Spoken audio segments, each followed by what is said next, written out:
이제 좀 나오실 분 안 나오실 분 정리가 좀 된 것 같네요. 저희가 보통 80명 시작하면 한 60명 정도로 안정화 되거든요. 들어보시니까 아니다 싶으신 분도 있는 거죠. 그렇죠?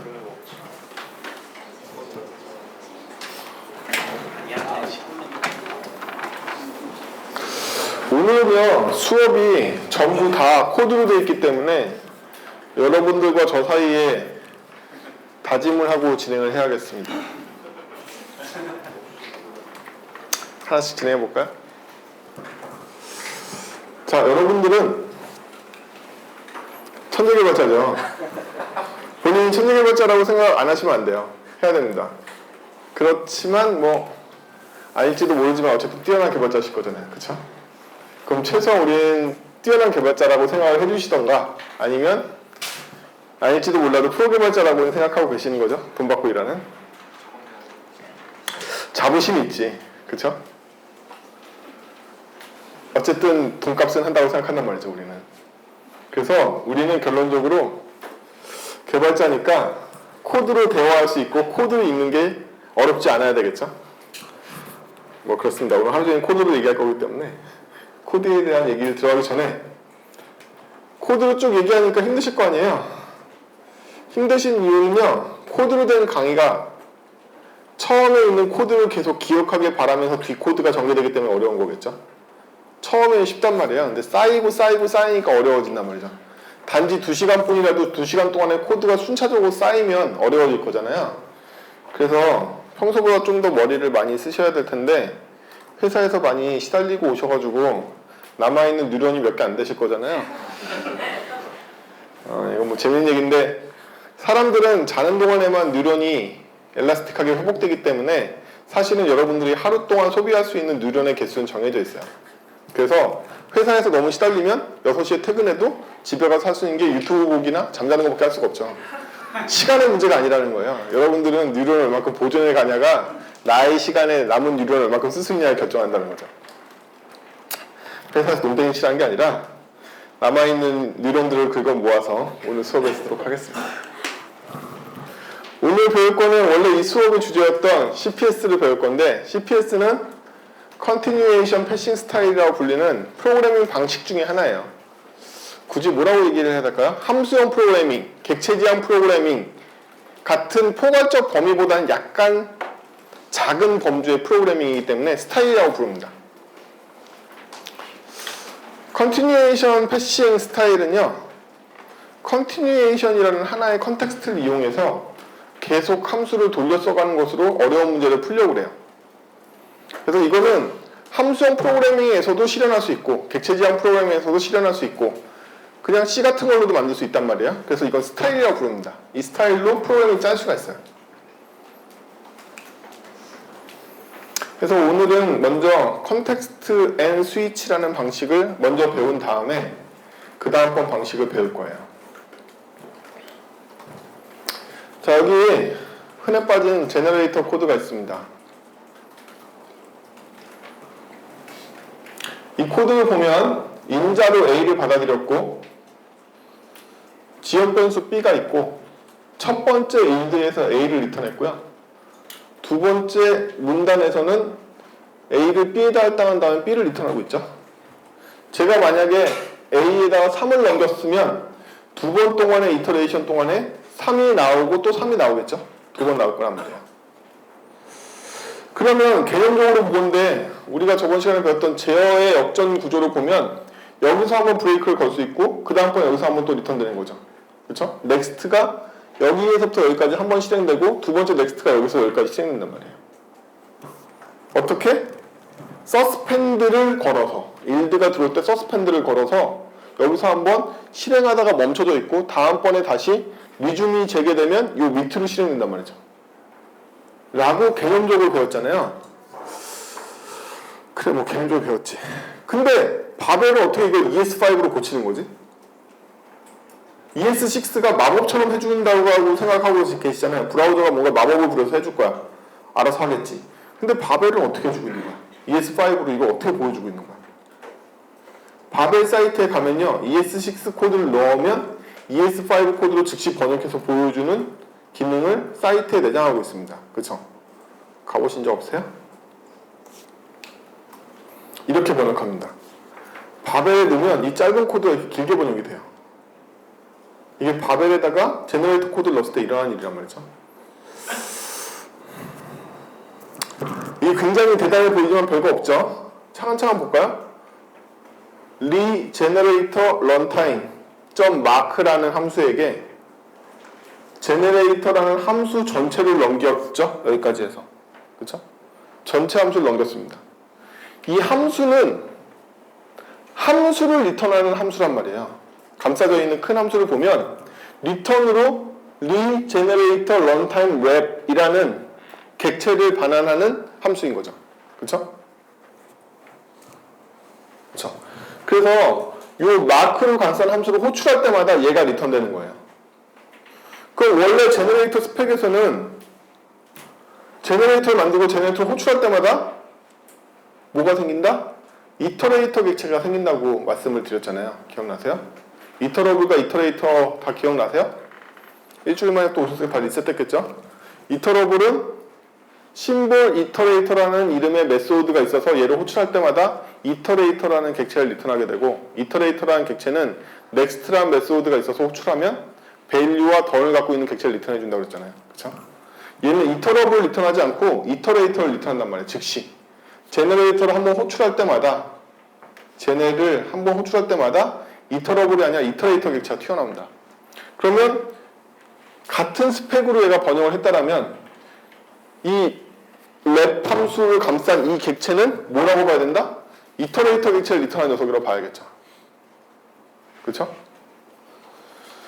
이 마크니 랩이니 뭐 이런 게 중요한 게 아니라 어쨌든 이 함수, 마크로 감싼 게 함수라고 확신하는 이유는 여기서 우리는 쟤네를 함수처럼 호출할 거잖아요. 그렇죠? 제너레이터 괄호괄호 이렇게 함수로 호출할 거잖아. 그러면 얘도 번역 결과가 똑같은 이상은 얘를 함수처럼 호출해야 되니까 마크로 감싼 얘가 함수일 게 분명하단 말이지.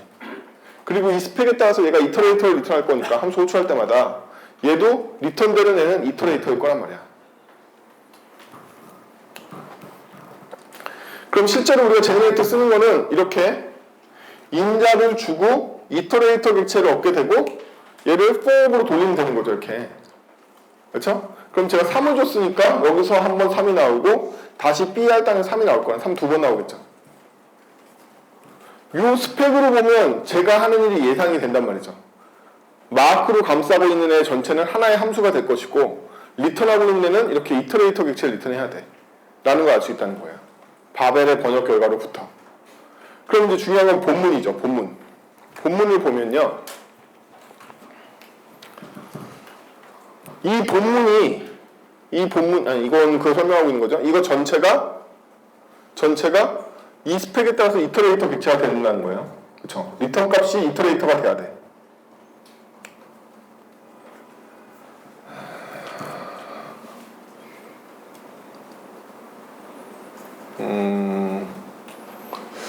자, 여기의 구조부터 설명을 해보면요. 더 백해봐. 여기에는 이렇게 고작 4줄로 표현이 되어 있는데요. 여기서 굉장히 복잡하게 표현되어 있죠. 근데 중요한 부분만 바라봅시다. 중요한 부분만 바라보면 최초에 리턴 A를 하고 있는 게 보여요. 이게 바로 리턴 A 하는 부분이죠. 그쵸? 두 번째로 얘가 리턴 B를 하고 있는데 여기도 리턴 B가 보인단 말이에요. 그리고 우리가 사용했던 코드인 B에다가 A를 할당하는 것도 여기 보인단 말이죠. 즉 케이스문 두 개를 보자면 여기 일들을 기준으로 나눠서 여기까지 하나인 게 똑같이 두 개의 케이스로 정리가 됐단 말이죠. 그렇죠? 그래서 코드가 다 이 안에 심어져 있단 말이에요. 그럼 여기에서 바라보기엔 지역 변수인 애는 여기에서만 유효한 게 아니라 여기에서 다 유효하잖아요. 이걸 어떻게 표현했냐면 얘를 감싸는 스코프 위쪽에 있는 클로저로 표현을 했죠. 그렇죠? 그래서 이 안에 있는 함수 입장에서는 B를 몇 번이라도 와도 계속 B가 스코프 영역에서 인식이 되는 거고, 인자는 여기서 들어왔으니까 여기서 인식이 되겠죠. 그래서 요거와 유사한 느낌으로 만들어지게 된단 말이에요. 여기선 지역 변수지만 이쪽으로 옮겨오면 클로저 스코프가 된다.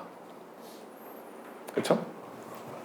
그래서 지금 얘가 이걸 만들어낼 때 이걸 마크 함수를 호출하면 이 랩을 만들면서 이 함수를 만들어내잖아요, 지금. 그쵸? 이 함수 만들어낼 때 그때 넘어온 A와 스코프에 있는 B 두 개를 클로저로 인식해서 이 안에서는 인식하게 되는 거겠죠. 그럼 여기서 B를 계속 쓰거나 A를 계속 써도 이 함수를 몇 번이나 호출해도 A하고 B는 바깥쪽에 잡혀 있으니까 여기에는 지역 변수처럼 하나의 컨텍스트로 인식이 될 거란 말이에요. 호출할 때마다 B가 리셋되거나 호출할 때마다 A가 리셋되지 않을 거라고. 그러면 이 랩 함수는 뭐 하는 거냐면 안에 있는 제너레이터 함수 골뱅이를 달러를 컨텍스트라는 객체에 보내서 계속 호출하는 녀석이란 말이에요. 자, 그럼 이 컨텍스트는 무슨 값이 들어있냐면 현재의 넥스트 값이 들어있습니다. 그쵸? 여기서 인덱스 값이 있다고 돼 있네. 그쵸? 현재의 넥스트 값을 프리비어스 값에 할당하지만 자바스크립트는요, 이 할당이 식이에요. 식이라는 얘기는 뭐냐면 언제나 A는 B라고 썼을 때 이거의 값은 B로 평가돼요.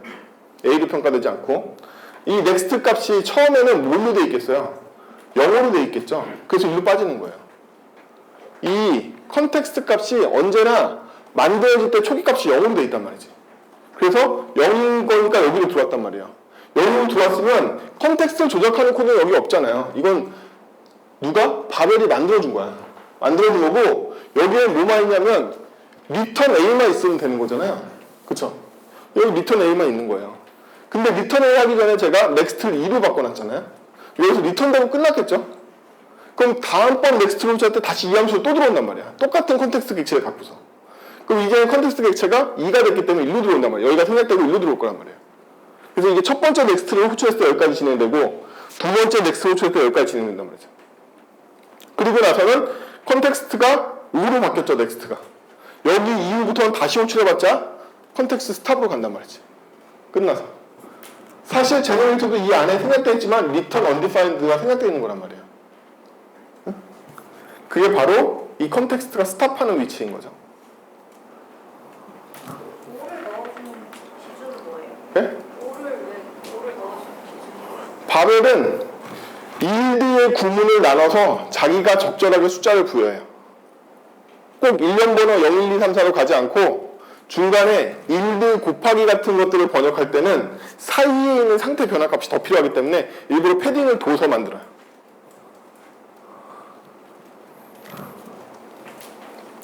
지 마음이죠. 그냥 마음입니다. 똑같은 번역을 여러 번 시켜보고 문장을 조금만 바꿔봐도 7이 될 때도 있고 9가 될 때도 있어요. 어쨌든 순서가 중요한 거죠. 0보다 큰 수가 2고 2보다 큰 수가 5인 건 변화 없지만 인덱스는 적당하게 부여합니다. 그래서 이 전체를 놓고 보면 귀찮아. 그래서 우리는 간단하게 이렇게 저 마크 함수가 하는 일이 거의 없거든요. 실제로 저 코드를 까보면 그냥 저 함수 거의 그대로 노출한단 말이에요. 그리고 랩 함수도 하는 일이 별로 아니 랩 함수는 하는 일이 많지만 그래서 이 마크 함수를 그냥 생략하기로 했어요. 그쵸? 그래서 제너레이터 2를 제가 만들 땐 마크 함수 생략하면 그냥 바로 A 받는 함수라고 볼 수 있겠죠? 이 A 받는 함수가 뭘 리턴한다? 랩이 감싸고 있는 람다를 리턴하게 된다. 그래서 코드가 쟤랑 거의 비슷하지만 위에 마크 함수를 생략했다는 것과 랩 똑같죠? 그쵸? 랩 똑같고 안에 제가 화살표 함수로 바꾼 것 뿐이죠. 나머지 코드는 똑같습니다. 그럼 우리는 이제 뭘 만들어 보는 거예요? 웹 함수를 만들어 보는 거네요. 우리가 웹 함수를 만들 수 있으면 우리가 CPS를 구현할 수 있고 우리는 제너레이터라는 ES6 브라우저의 도움을 받지 않고도 CPS를 구현할 수 있을 거 아니에요. 단지 우리가 기대했던 일부 부분이나 이런 거 못 쓰지만 우리가 이런 함수를 넘긴다라면 작동할 거 아니에요. 그쵸? 웹에게 이런 함수를 넘길 수 있으면 작동할 거잖아요. 우리는 그럼 이렇게 좀 이 기계가 짠 것 같은 코드를 짜야 되긴 하지만 요거 실행한 다음에 이렇게 종료되는 걸 처리할 수 있을 거 아니에요.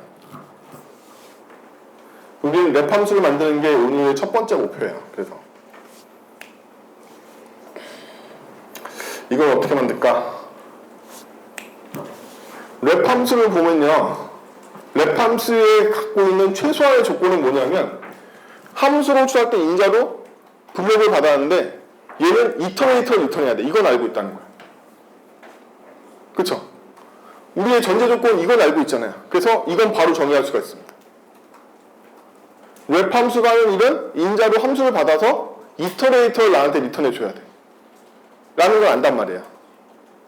그걸 대행해 주는 편의 함수, 팩토리 함수 같은 녀석인 거죠.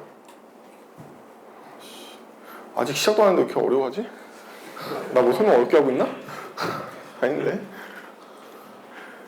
코드가 길면 쫄리면 안 돼요. 코드가 길어도 별거 없습니다. 아까 우리 천재개발자 하기로 했잖아요.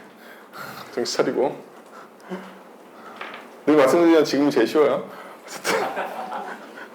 랩함수에서 우리가 알 수 있는 거, 아까까지의 가정을 지켜보면 얘는 이터러블 반환할 거고 이 이터러블 객체가 블럭을 받아가지고 처리해 줄 거야. 뭐 이런 거죠. 그래서 얘는 패싱해서 저 객체를 만들어주는 역할밖에 안 한다. 제가 스위치 이터러블을 만든 이유는 얘가 스위치 형식으로 되어 있는 CPS를 쓰기 때문에 그런 거예요. 랩함수는 해결했어요. 아까 제가 설명을 이터레이터를 준다고 했죠. 제너레이터가. 이터레이터 주는 게 아니라 이터러블 주는 거예요. 죄송합니다. 내가 왜 이터레이터라고 했지? 이터러블 줘요. 이터러블 주기 때문에 제너레이터 호출 결과를 포어브에다 옮길 수 있는 거예요. 그래서 저희도 똑같이 이터러블 줄 거예요. 한 3분 정도가 저를 의심스럽게 쳐다보길래 뭔가 했더니 그거였어. 이터레이터가 아니라 이터러블을 준다. 제너레이터는. 그래서 저희도 이터러블을 줄 거예요. 이터러블 객체니까 저희가 알 수 있는 것만 생각해 봅시다. 이터러블 객체는 뭘 한다? 심볼 이터레이터라는 메소드를 갖고 얘가 뭘 줘야 된다? 이터레이터를 줘야 돼. 그러니까 최소 조건이죠. 그리고 얘는 생성자에서 블럭 받아왔죠. 이 두 가지는 우리가 알잖아. 이게 말했던 프라이빗 변수를 선언하는 방법이죠. 2019. 응? 그래서 제가 미리 샵 블럭이라는 프라이빗 변수를 선언했고 받은 걸 넣어줬죠. 그리고 이게 최소 조건은 인자를 처리해줬고 두 번째 조건이 얘가 이터러블이 되려면 이터레이터를 구현해야 된다고 그랬죠. 구현해서 이터레이터를 반환하면 되는 거잖아. 이터러블은 이터레이터 반환하면 된다며. 그렇죠? 그래서 여기까지 프로토콜을 맞추기 위해서 다 떠넘기기를 하고 있는 거죠. 그렇죠? 그래서 얘가 받아온 블럭은 이거 부를 때마다 이터레이터한테 꽂아주려고 갖고 있는 거지 지가 뭐 쓰려고 갖고 있는 건 아니에요. 그렇죠? 여러분들 for of가 비용이 비싸다는 얘기 들어보신 적 있을 텐데 그 이유는 for of는 있는 객체를 그냥 루프 돌지 않고 항상 이런 식으로 세 객체를 만들어서 루프를 돌아요. 그래서 그 비용만큼 더 드는 거죠.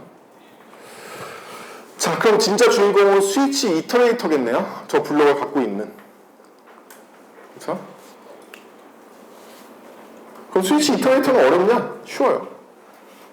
쉽습니다. 스위치 이터레이터의 최소 조건은 블럭을 받아왔죠. 제 개인 변수 잡았어요. 두 번째 얘의 책임은 뭐다? next라는 변수가 필요하다, 이 함수가 필요하다고 그랬죠.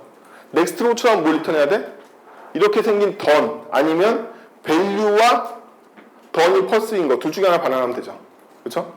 그러면 이 블럭을 자기의 컨텍스트를 가지고 실행했단 말이죠. 그럼 여기 컨텍스트를 새로 만들었죠. 제가 스위치 객체가 생성되는 시점에 컨텍스트 객체를 새로 만들었잖아요. 언제나 새로운 컨텍스트를 갖고 얘가 태어납니다.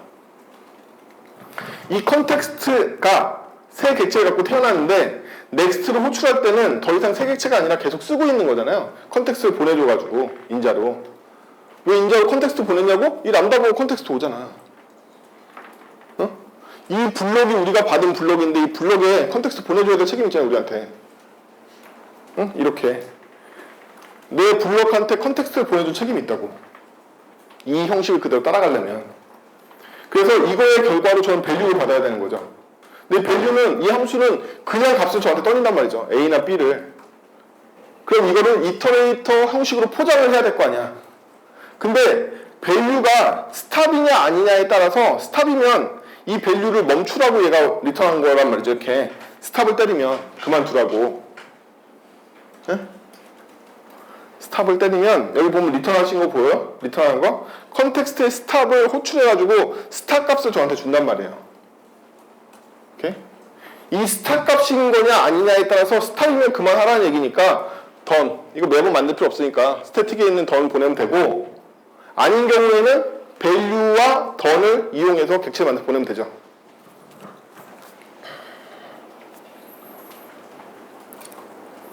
이 멍함은 코드가 어려운 건가 ES6를 모르는 건가 제가 잘 구분이 안 되네요. 제가 첫 수업에 말씀드렸듯이 ES6 공부해 보세요. 여지껏 아신다고 생각하셨어도 ES6하고 안 친하신 거예요. ES 넥스트하고 안 친한 거예요. 자바스크립트의 새 문법은 기존의 언어 사용법과 굉장히 다르고 여러분들이 네이티브로 이거 쓰는 사람들 많이 못 봐가지고 코드가 생소한 것 뿐이지 요즘 자바스크립트는 다 저렇게 생겼단 말이야. 그냥 코드랑 익숙해지세요. 내가 알던 자바스크립트하고 너무 다르게 생겼죠? 익숙해져. 이렇게 생겼어. 요즘 언어는 다 이렇게 생겼단 말이지. 그래서 우리는 이터레이터 객체도 성공적으로 만들었어요. 그쵸? 두 가지 스펙을 잘 충족하게. 이제 남은 거는 컨텍스트 객체가 어떻게 생겼냐네. 그쵸? 요거 어떻게 생겼냐? 아니 뭐 생길 때 뭐가 있어? 이거밖에 없는데. 그쵸? 얘 스펙에 보면 프리비어스하고 넥스트가 있으니까 프리비어스 넥스트가 처음에 다 0으로 시작하고 스탑 호출하면 스탑을 리턴해주면 되는 거잖아. 이거밖에 없어. 그쵸? 컨텍스트의 스펙이라고 해봐 이거밖에 없어. 여기 드러난 걸로 보면 여기 프리비어스 넥스트 스탑밖에 없잖아. 세 개만 커버하면 되잖아. 그렇죠? 이렇게 해서 이 네 가지 세트를 통해서 얘를 완전히 만들 수가 있는 거죠. 그렇죠? 얘를 완전히 만들 수가 있습니다. 이거 왜 붙여놓게 돼 있지? 어쨌든 그래요. 그래서 기존의 제너레이터를 쓰는 구문이 이렇게 썼다라면 지금도 똑같은 방법으로 제너레이터 2도 완전히 동일하게 사용할 수 있게 된 거죠.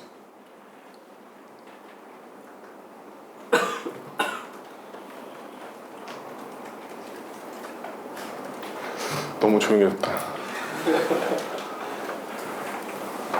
자, 이 코드를 설명해 보면 제너레이터 2에 4를 보내면 여기 4가 들어올 테고 B는 스코프로 잡힐 테고 이 함수는 지금 만들어지고 있는데 지금 만들어질 때 B와 A는 여기서 잡혀 있을 테고 첫 번째 컨텍스트가 들어올 때는 컨텍스트 객체에 넥스트가 0 상태로 프리비어스에 박히면서 들어왔으니까 0으로 들어와서 넥스트 2가 되고 A를 리턴하게 되면 백 넥스트를 리턴하게 되면 밸류가 2값이 3값이 들어와가지고 3은 스탑이 아니니까 여기로 들어와가지고 3과 펄스로 들어가겠죠. 다시 한번 넥스트로 호출하게 되면 다시 이 함수로 호출하게 돼. 백 다시 한번 넥스트로 호출하게 되면 다시 또 블록으로 호출하게 되는 거죠. 같은 컨텍스트 갖고. 이게 바로 CPS야. 계속 그림을 조져. 그럼 계속 조지는 거야. 이 함수를 계속 조져. 언제? 넥스트 호출할 때마다. 이 코드가 의미하는 게 이거죠. 넥스트 호출할 때마다 난 너의 블록을 조지겠다. 컨텍스트만 유지하면서. 그게 이게 성립하는 거죠. 그럼 내부 브라우저에서 여러분들이 멋있게 지역 변수와 일드 쓰면 이걸 나눠가지고 이렇게 만들어준다는 거잖아요. 여러분들 TC39에 제한되어 있는 차세대 자바스크립트 버전에 대해서 스테이지 3 이상 올라가려면 무조건 테스트 코드가 붙어야 돼요. 테스트 코드 대부분 어떻게 작성하냐면 바벨 플러그인으로 작성합니다. 그래서 실제로 브라우저에 작동하기 전에 여러분들은 이미 스테이지 3에 있는 바벨 플러그인 내려받아 보면 테스트 해볼 수가 있게 된단 말이에요. 당연히 얘도 제너레이터도 바벨을 먼저 구해놔서 테스트가 충분히 끝난 다음에 공식 스펙이 돼가지고 올라간 거예요. 여러분들이 알고 계신 대부분의 문법사항 중에 바벨에 먼저 반영되지 않는 경우는 거의 없어요. 다 먼저 반영됩니다. 반영돼서 테스트 다 끝나고 테스트를 라이브에서도 해보고 실제 구현체도 보고 C 구현체도 보고 이렇게 다 승인 나면 그 다음에 올라간단 말이에요. 근데 제일 먼저 구현해본 게 제일 쉬운 게 바벨 구현체니까 바벨 플러그인 구현체부터 나온단 말이지. 실제로 제너레이터도 이런 구현체가 실제로 바벨 저장소에서 이거 누가 만들었을 것 같아요? 아까 마크 랩 이거 다 누가 만들었을 것 같아? 이거 원래 제너레이터 제안자가 만든 거란 말이에요. 코드 자체를. 그래서 역추적을 해서 만들어낸 거죠. 지금 이터러블 두 개의 프로토콜 스펙과 우리가 지켜야 되는 여러 가지들. 그 다음에 여기에서 바벨이 만들어낸 플러그인의 형태를 보고서 역추적해서 만든 거죠. 그렇죠? 쉽습니다. 실제로 똑같이 작동해요. 네. 오늘 원래 이게 실감 나려면 라이브 코딩을 해야 되는데 요즘 우리 인지 상태가 상해가지고 원래 라이브 코딩 시키는데 너무 힘들 것 같아서 제가 안 시키고 그냥 코드로 풀어왔어요. 뭐 시원할 거 갖고 올 거라고 그랬나? 어쨌든 그렇습니다. 그래서 우리는 첫 번째 바벨이 구해내는 버전을 우리 코드로 옮기는데 성공해서 바벨이 어떻게 해서 제너레이터 없이 성립시키는지를 봤어요. 된다는 거야. 돼. 단지 이 이쁜 구문을 이런 함수로 짜야 된다는 게 힘든 거지. 그렇죠? 바로 이게 여러분들이 사고의 전환이 필요한 시점이에요. 여러분들이 하는 일을 시퀀스에 맞춰서 분리해서 이해할 수 있는가에 대해서 먼저 묻고 있는 거예요. 얘는 시퀀스에 따라서, 즉 내가 하고 싶은 일이 연속적이지만 중간에 제어가 관여하는 쪽을 일드라는 키워드로 보니까 되게 쉬워졌잖아요. 근데 일드라는 키워드의 도움 없이도 우리는 이렇게 나눠서 볼 수 있겠네요. 우리가 하고 싶은 일을. 그렇죠? 그래서 첫 번째로 이 바벨비언체에서 배우셔야 될 건 뭐냐면, 내가 처리하고자 하는 일이 복잡한 외부 제어와 연동할 때 나는 그걸 수동으로 나눠도 된다. 제너레이터 도움 필요 없다. 내가 코드를 수동으로 나누면 되지. 안 예뻐서 그렇지. 내가 코드를 수동으로 나누면 되지.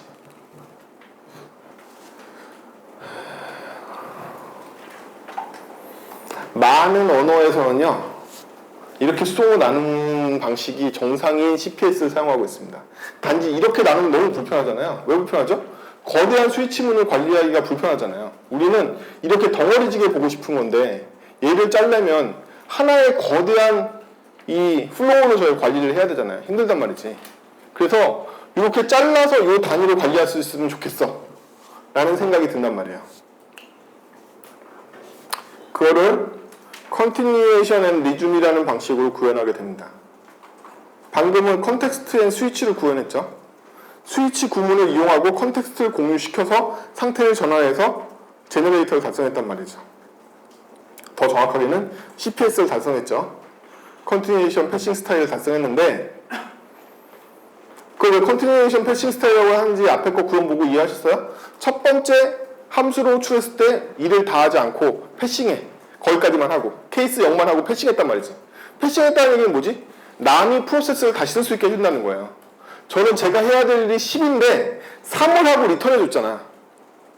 그러면 나머지 7 하는 것만큼 블로킹이 일어나지 않고 3만 블로킹하고 나머지 프로세스한테 다시 줘버렸잖아요.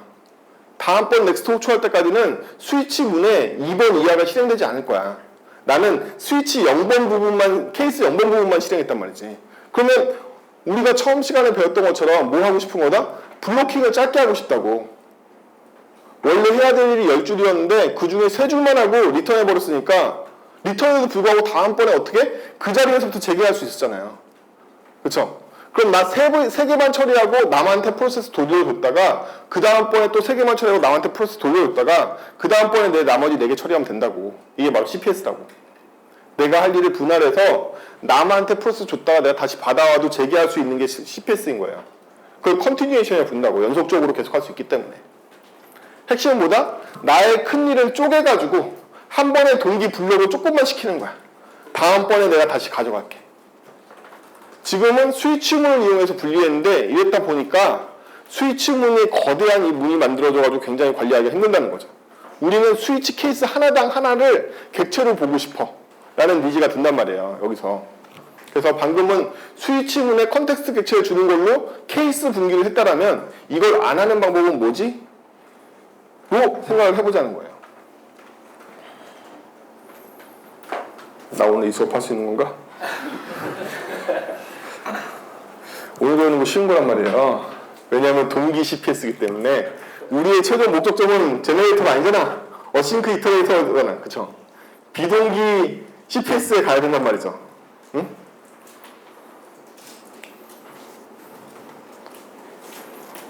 아까 코드죠? 아까 코드입니다. 아까 코드에 뭐가 불만이냐면 이게 불만이란 거야, 이게. 이런 거대한, 4줄밖에 안 되는 걸 이런 거대한 스위치문으로 옮기는 거. 그 다음에 중복 코드를 이렇게 많이 만들어내는 거. 컴퓨터가 제너레이트 할 땐 괜찮아. 그쵸? 바벨 플러그인이 제너레이트 해줄 때는 컴퓨터가 만들어낸 코드니까 중복이 많든 뭐하든 우리가 관리할 대상이 아니야. 하지만 우리가 이걸 짠다고 생각하면 지옥이죠. 이걸 빼먹을 수도 있고 순서를 바꿀 수도 있고. 그쵸? 그럼 지옥이란 말이에요. 우리가 현실적으로 제너레이터 같은 걸 의존하지 않고 이 코드를 짜야 된다면 어떻게 짜야 될까? 라는 거죠. 그래서 우리는 이런 방식을 생각해 보자는 거예요. 시퀀스 이터러블이라는 걸 제가 만들어서 리턴할 건데, 그쵸? 시퀀스 이터러블은 한 번에 처리해야 될 내용들을 별도의 하나하나 아이템으로 보고 얘를 시퀀셜하게 순서대로 연결해 놓은 거죠.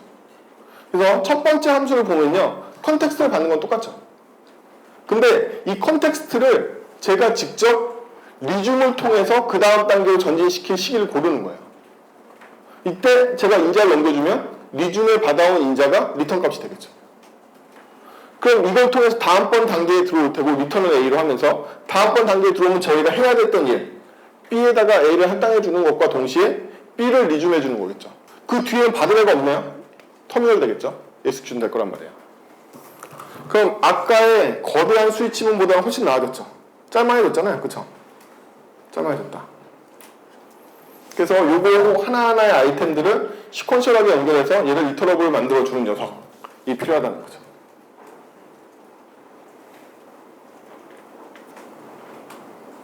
안 어렵죠? 불안해. 자, 그러면 일드 A는 리줌 A에 해당되게 되고 B는 A, 일드 B는 리줌 B에 해당되게 돼서 코드가 훨씬 더 제너레이터 구문하고 매칭하게 됐죠. 그쵸? 거의 매칭하고 있잖아요. 거의. 주수가 똑같아. 저쪽도 세 줄인데 나도 세 줄이야. 이런 느낌이잖아요. 요 껍데기만 빼면 거의 똑같아. 그래서 요 정도는 돼야지 우리가 수동으로 짤만하다. 수동으로. 이 정도 수고라면 우리가 제너레이터 없어도 수동으로 짤 수 있어 라고 얘기할 수 있다는 거지. 아까 그 스위칭은 수동으로 짤 게 아니잖아, 인간이. 그쵸? 이 정도는 돼야지 사람이 짠단 말이죠. 그러면 똑같이 스펙에 근거해서 제가 일반 언어론이나 일반 개발론까지 강의하기엔 시간이 좀 부족할 텐데 짚고 넘어가자면 여러분들은 제가 지금 코드를 전개하는 방식을 잘 보세요. 여러분들이 코드를 전개할 때 일반적으로 실패하는 이유는 뭐냐면 기저에 있는 클래스부터 설계하고 점점 바깥으로 나오려고 하기 때문에 실패하는 거예요. 테스트 코드를 먼저 짜라는 얘기는 반대로 얘기하면 사용해야 될 코드를 먼저 짜라는 얘기예요. 사용해야 될 코드를 보면 이 코드에 정확한 스펙이 나와 있어. 얘가 어디까지를 짜야 되는지. 이 코드를 보고 역으로 만드는 게 정상인 거죠. 그렇죠? 언제나 그렇게 만드세요. 여러분 당분간 그렇게 만드셔야 돼요. 여러분들이 이렇게 안 만들고 기저부터 올라가는 코드를 해야 될 건 팀명 달고 하면 돼. 그 전까지는 다 이런 코드를 만드시게 될 거예요. 이 순서를 이거부터 만들고 이렇게 적용하려고 그러면 잘 안 돼.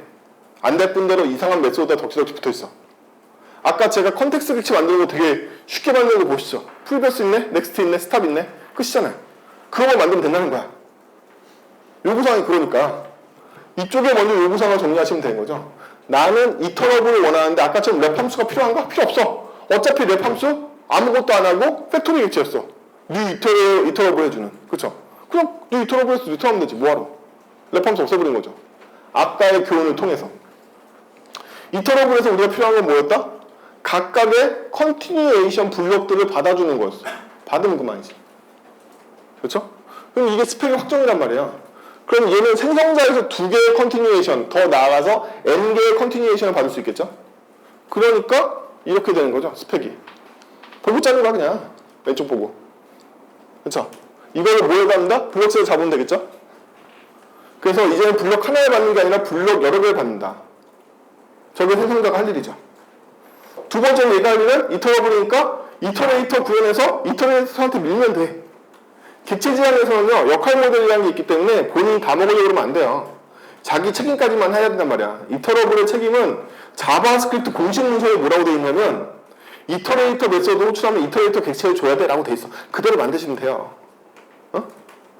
스펙 문서 그대로 만든 거야. 그쵸? 이터러블 객체는 이터레이터 호출하면 이터레이터 객체 줘야 된대. 매번 새 걸로. 라는 얘기까지 다 들어있어. 매번 새 걸로 줘야 돼. 얘의 책임은 여기까지다. 뭐 할 게 더 없어. 그럼 얘는 이터레이터한테 블럭스를 주는 걸로 책임이 업그레이드 됐네요. 아까 블럭 하나 주는 것보다 블럭스 주는 게 더 무거운 책임이에요. 여러 개가 쌓이면 더 무거워진단 말이에요, 책임이. 어쨌든 얘의 책임은 블럭스를 주는 걸로 바뀌었어요. 그러면 시퀀스 이터레이터에 대해서 연구를 해봅시다. 시퀀스 이터레이터는요, 일단 생성자에서 블럭스를 받으니까 블럭스 일단 킵해 놓읍시다. 그렇죠? 그리고 아까까지는 제가 컨텍스트라고 표현했는데 이제는 컨티뉴에이션이라고 표현을 해요. 컨텍스트는 넥스트 값, 프리비어스 값, 스타 값을 갖고 있는 현재 몇 번째 스위치의 블록을 실행해야 될지를 알고 있는 녀석이었죠. 그때 컨텍스트라는 단어를 썼단 말이에요. 지금 컨티뉴에이션은 그 정도가 아니죠. 컨티뉴에이션 하나하나가 직접 실행할 코드를 갖고 있는 거잖아요. 넥스트 값을 갖고 있는 게 아니라 얘가 직접 코드대가 실행되는 애란 말이죠. 걔가 컨티뉴에이션인 거예요. 실제로는. 아까 스위치문으로 따지면 스위치 케이스 안에 들어있는 문장 하나하나가 사실은 컨티뉴에이션이었던 거지. 그렇죠? 그래서 여기서 컨티뉴에이션을 하나 만들어서 업그레이드 해갈 거예요. 블럭스 가져왔고. 그럼 넥스트를 생각해 봅시다. 넥스트는요, 블럭이 아무것도 없어 라고 생각하면 done인 거죠. 다 된 거죠. 그럼 이 블럭은 어떻게 해서 없어지는데 제가 하나씩 깔 거거든. 하나씩 앞에서 까나갈 거야. 배열의 시프트는 원소의 첫 번째 요소를 끄내서 없애버리죠. 네, 끄내서 없앱니다. 그래서 원래 2개짜리 배열이 들어왔을 텐데 2개를 넘겼으니까 첫 번째 거 까서 없앴죠. 그쵸? 첫 번째 거 까서 없앴고 다시 한번 넥스트처럼 두 번째 거 까서 없앴을 테니까 세 번째 넥스트에는 여기에 걸리겠죠. 랭스가 0인 거에 걸려서 펄시에 걸려가지고 던이 될 거란 말이에요. 원리가. 그러면 랭스가 있어. 깔 게 있다는 얘기죠. 깔 게 있으면 본인의 컨텍스트, 아니 컨티뉴에이션 이제 자주 나오니까 제가 지역 변수 잡아놓은 거예요. 이 컨티뉴에이션 자주 쓸 거란 말이지. 그리고 일단은 리줌을 호출하지 않으면 여기서 종결시킬 거란 말이지. 이 컨티뉴에이션은 보통 어떻게 일어나냐면 동기 컨티뉴에이션은 리줌을 명시적으로 호출하지 않으면 다음번 컨티뉴에이션 못 가게끔 되어 있어요. 일반적인 구현체들이. 그래서 리줌을 이 안에서 명시적으로 호출하지 않으면 스탑을 시킬 거란 말이지. 얘가 첫 번째 실행했는데 리줌을 호출하지 않으면 그냥 스탑을 여기 시키고 밑으로 못 가게 할 거란 말이야. 가게 하려면 리줌을 반드시 호출하게끔 되어 있어. 그러면 일단 너는 스탑이다 라는 거죠. 누가? 컨티뉴에이션이 일단 스탑이야. 스탑인데 블랙한테 컨티뉴에이션을 줘서 실행해 봤는데 리줌을 했으면 괜찮지만 스탑인 상태로 리줌을 안 했으면 이 스탑에 걸리겠죠. 이 작동을 보세요. 컨티뉴에이션은 실행되기 전에 무조건 스탑 상태고 안에서 리즘을 호출하면 그 다음 번호 가지만 아니면 여기서 종결될 거란 말이에요. 그러니까 미리 스탑을 호출하고 그 다음에 컨티뉴에이션 줘서 블록을 실행해 봤는데 그 블록을 실행했을 때 이 안에서 리즘을 호출했으니까 스탑에 안 걸리는 거지. 리즘을 호출 안 했으면 이 스탑에 걸릴 거란 말이에요. 그렇죠? 스탑에 걸리면 어떻게 된다? 던. 끝났고 스탑에 안 걸리면 이제서야 컨티뉴에이션에 있는 밸류 값을 호출해서 던 펄스로 보내겠죠. 밸류 값은 언제 들어왔을까요? 리줌을 호출했을 때 인자 값으로 밸류 값이 들어왔겠죠. 그렇죠?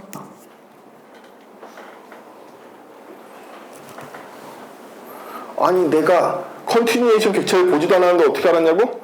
컨티뉴에이션 객체를 여기서 설계한 거예요. 컨티뉴에이션 객체에 필요한 게 뭔지를 본 거라고. 이미 이 안에서 나한테 컨티뉴에이션에 필요한 게 뭐뭐 있나요? 여기서 보니까 컨티뉴에이션 쓰는 거, 리줌 여기서 할 수 있는 거, 스탑, is 스탑, 밸류 4개네. 4개네. 그쵸? 자, 실제 내부 구조를 볼까요?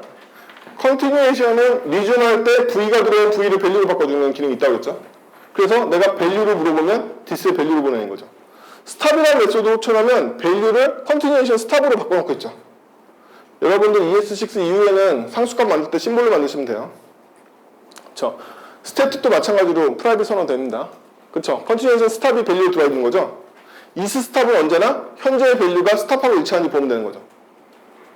제가 제일 처음에 스탑을 호출하고 왔으니까 밸류가 스탑으로 돼 있을 거 아니에요. is 밸류가 여기 걸리겠죠. 그러면 이 스탑이. 근데 만약에 리줌을 호출했다면 이때 들어온 V가 밸류로 대체됐을 테고 그러면 is 스탑에 안 걸릴 테고 밸류를 호출하면 그때 들어왔던 밸류가 여기 나올 거란 말이지. 오히려 분위기가 약간 더 좋아졌어. 이게 더 쉬운가?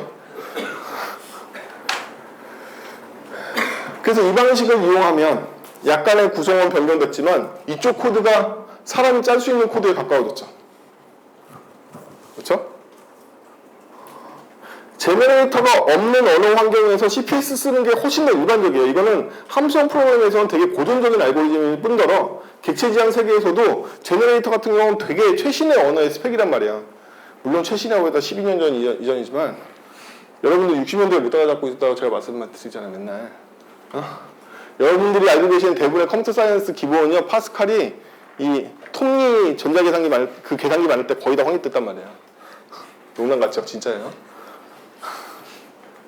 그런데 어쨌든 이 역순으로 만드는 거에도 좀 익숙해지시고 컨티뉴에이션의 개념도 좀 생겼죠. 이렇게 만들고 나니까 이제 스위치문이 아니라서 더욱더 컨티뉴에이션답지 않아요? 컨티뉴에이션 이만큼만 점유하고 프로세스를 풀어주겠죠. 여기서 풀잖아요. 넥스트 호출하면 어디까지만 점유한다? 딱 여기까지만 점유한단 말이에요. 하나 실행하고 풀려 나오잖아. 이제 프로세스는 렌더러의 것이야. 엔진의 것이야. 내 게 아니야. 내가 실행할 문장이 이렇게나 많은데 그 중에 이만큼 실행하고 풀려간단 말이에요. 언제까지? 다음번 넥스트 호출 때까지 아무 일도 안 일어난단 말이지. 동시성, 콘커런트 확립하고 있는 거죠. 우리 1강의 주제였잖아. 그쵸? 동시성을 확보해야 된다고. 어떻게 확보하느냐? 내가 실행할 명령이 10개인데 3개를 줄여? 7개를 가짜로 넣은 거야? 뭐야? 그럴 순 없다. 10개가 필요한데 어떻게 줄일 건데? 이번에 조금 하고 프로세스 돌려주고 다음번에 또 조금 하고 프로세스 돌려주고 이렇게 한다고 했죠? 그럼 연속성이 확보돼야 돼. 그 연속성을 뭐라고 부른다? 컨티뉴에이션이라고 부른다고. 컨티뉴에이션, 즉 이거와 이거의 연속성이 뭘로 보장이 되고 있죠? 이런 애들로 보장되고 있죠. 스코프를 이용해서 연속성이 보장된단 말이에요. 이 컨텍스트가 깨지지 않고 있는 거지. 그렇죠? 이 컨텍스트를 유지하면서 프로세스를 일부씩 정리하면서 전진하는 스타일이 바로 컨티뉴에이션 패싱 스타일인 거예요. CPS인 거예요.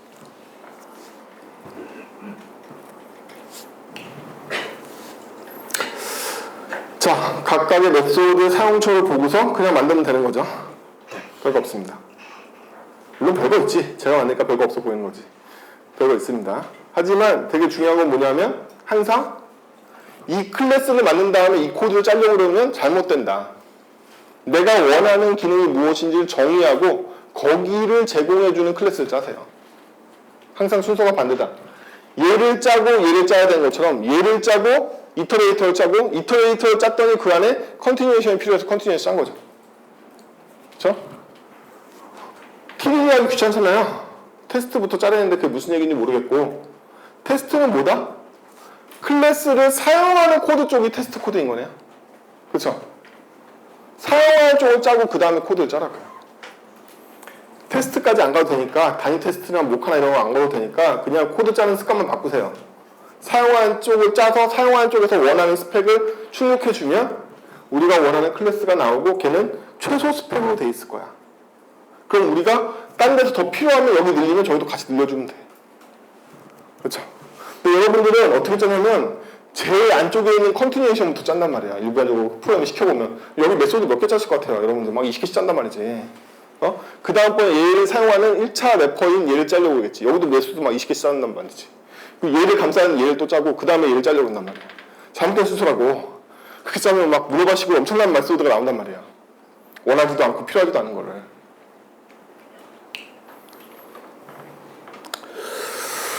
근데 여기서 컨티뉴에이션이 작동하는 방식에 대해서 약간 불만이 있습니다. 약간 불만이 있어요.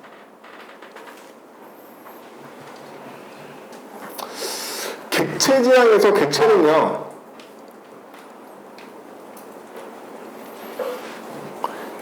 어떤 책임이 있냐면 스테이트 매니지먼트라는 책임이 있습니다. 이게 뭐냐면 자기의 상태는 스스로 관리한다라는 책임이 있어요. 근데 이때 객체 지향에서 객체가라는 말에는 굉장히 어려운 말을 내포하고 있어요. 예를 들면 여러분들이 링크드 리스트를 구성하는 노드를 만들었어요.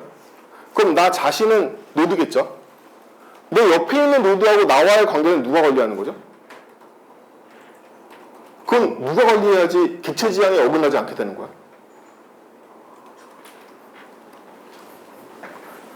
제가 관리해야 돼? 내가 관리해야 돼. 같은 노드인데. 어떻게 해야지 상태 관리가 제대로 되는 거지? 이런 부분이 혼란스럽다는 거야. 객체 지향에서 자기 자신의 상태, 객체의 상태를 자기가 관리하라는 말이 어려운 이유는 이런 미묘한 것들 때문에 어렵다는 거죠. 객체 지향에서 말하는 객체의 상태를 자기가 관리한다의 객체는 사실은 클래스나 인스턴스가 아닙니다. 객체 지향에서 이제부터 객체는 다 여러분들은 뭐라고 생각하셔야 되냐면 역할이라고 생각하세요. 롤이라고 생각하시면 됩니다. 역할에 할당되어 있는 상태를 관리한다라고 생각하시면 돼요. 노드는 링크드 리스트에서 노드라는 역할을 수행하고 있으니까 노드 안에서 노드끼리 관리를 해야 되겠죠. 내 인스턴스든 남의 인스턴스든 어쨌든 노드 클래스 안에 있는 메소드로 관리가 돼야 된다는 거예요. 남이 관리해주면 안 된다는 거죠. 근데 여기에 보면 대표적으로 남이 관리하고 있는 코드가 나와요. 왜 그런 일이 생겼는지 봅시다. 이터러블이 두 개의 컨티뉴에이션. 두 개의 컨티뉴에이션 사실은 무슨 관계예요? 제가 첫 시간에 모든 게 다 링크드 리스트라고 말했는데 링크드 리스트를 보이세요? 얘 다음 노드가 이거인 걸로? 뭐야 까막눈 그쵸? 얘 다음에 얘가 실행되니까 얘 다음 놈이 이것만 알면 원래 실행할 수 있는 거잖아. 원래 링크드 리스트잖아. 링크드 리스트인데 얘 다음 노드인 거가 얘인 걸 얘가 알던지 얘 이전 노드가 얘인 걸 얘가 알던지 둘 중에 하나일 거 아니야.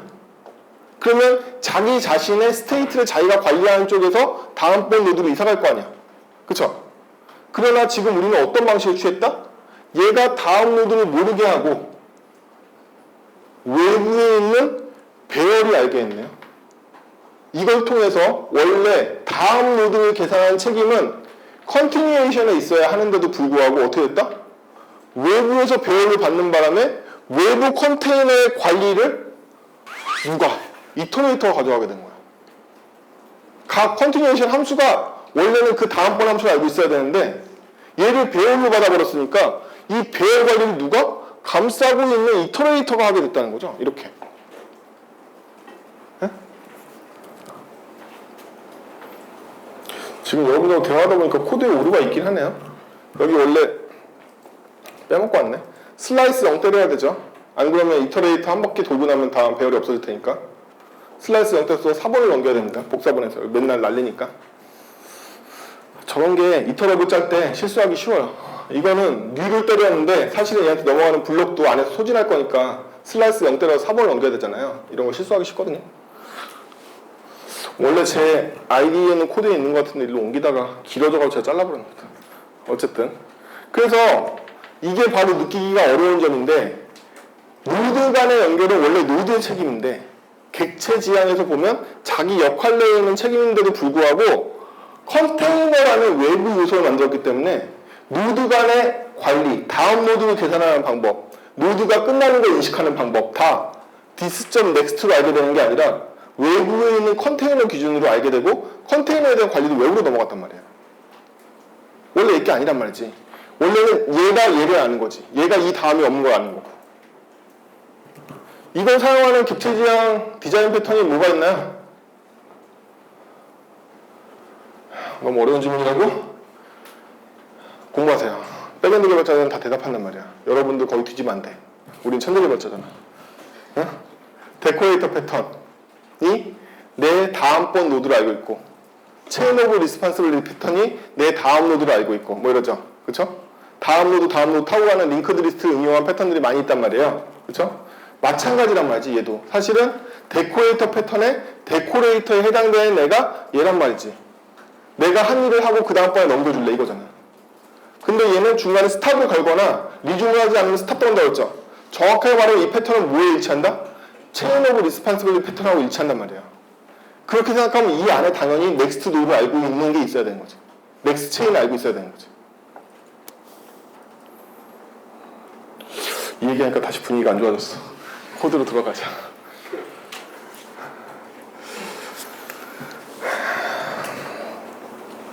근데요, 외부에서 관리하는 게 뭐가 문제인지를 제가 한 방에 짚어드릴 수 있는 제너레이터 코드가 있어요. 이 안에는.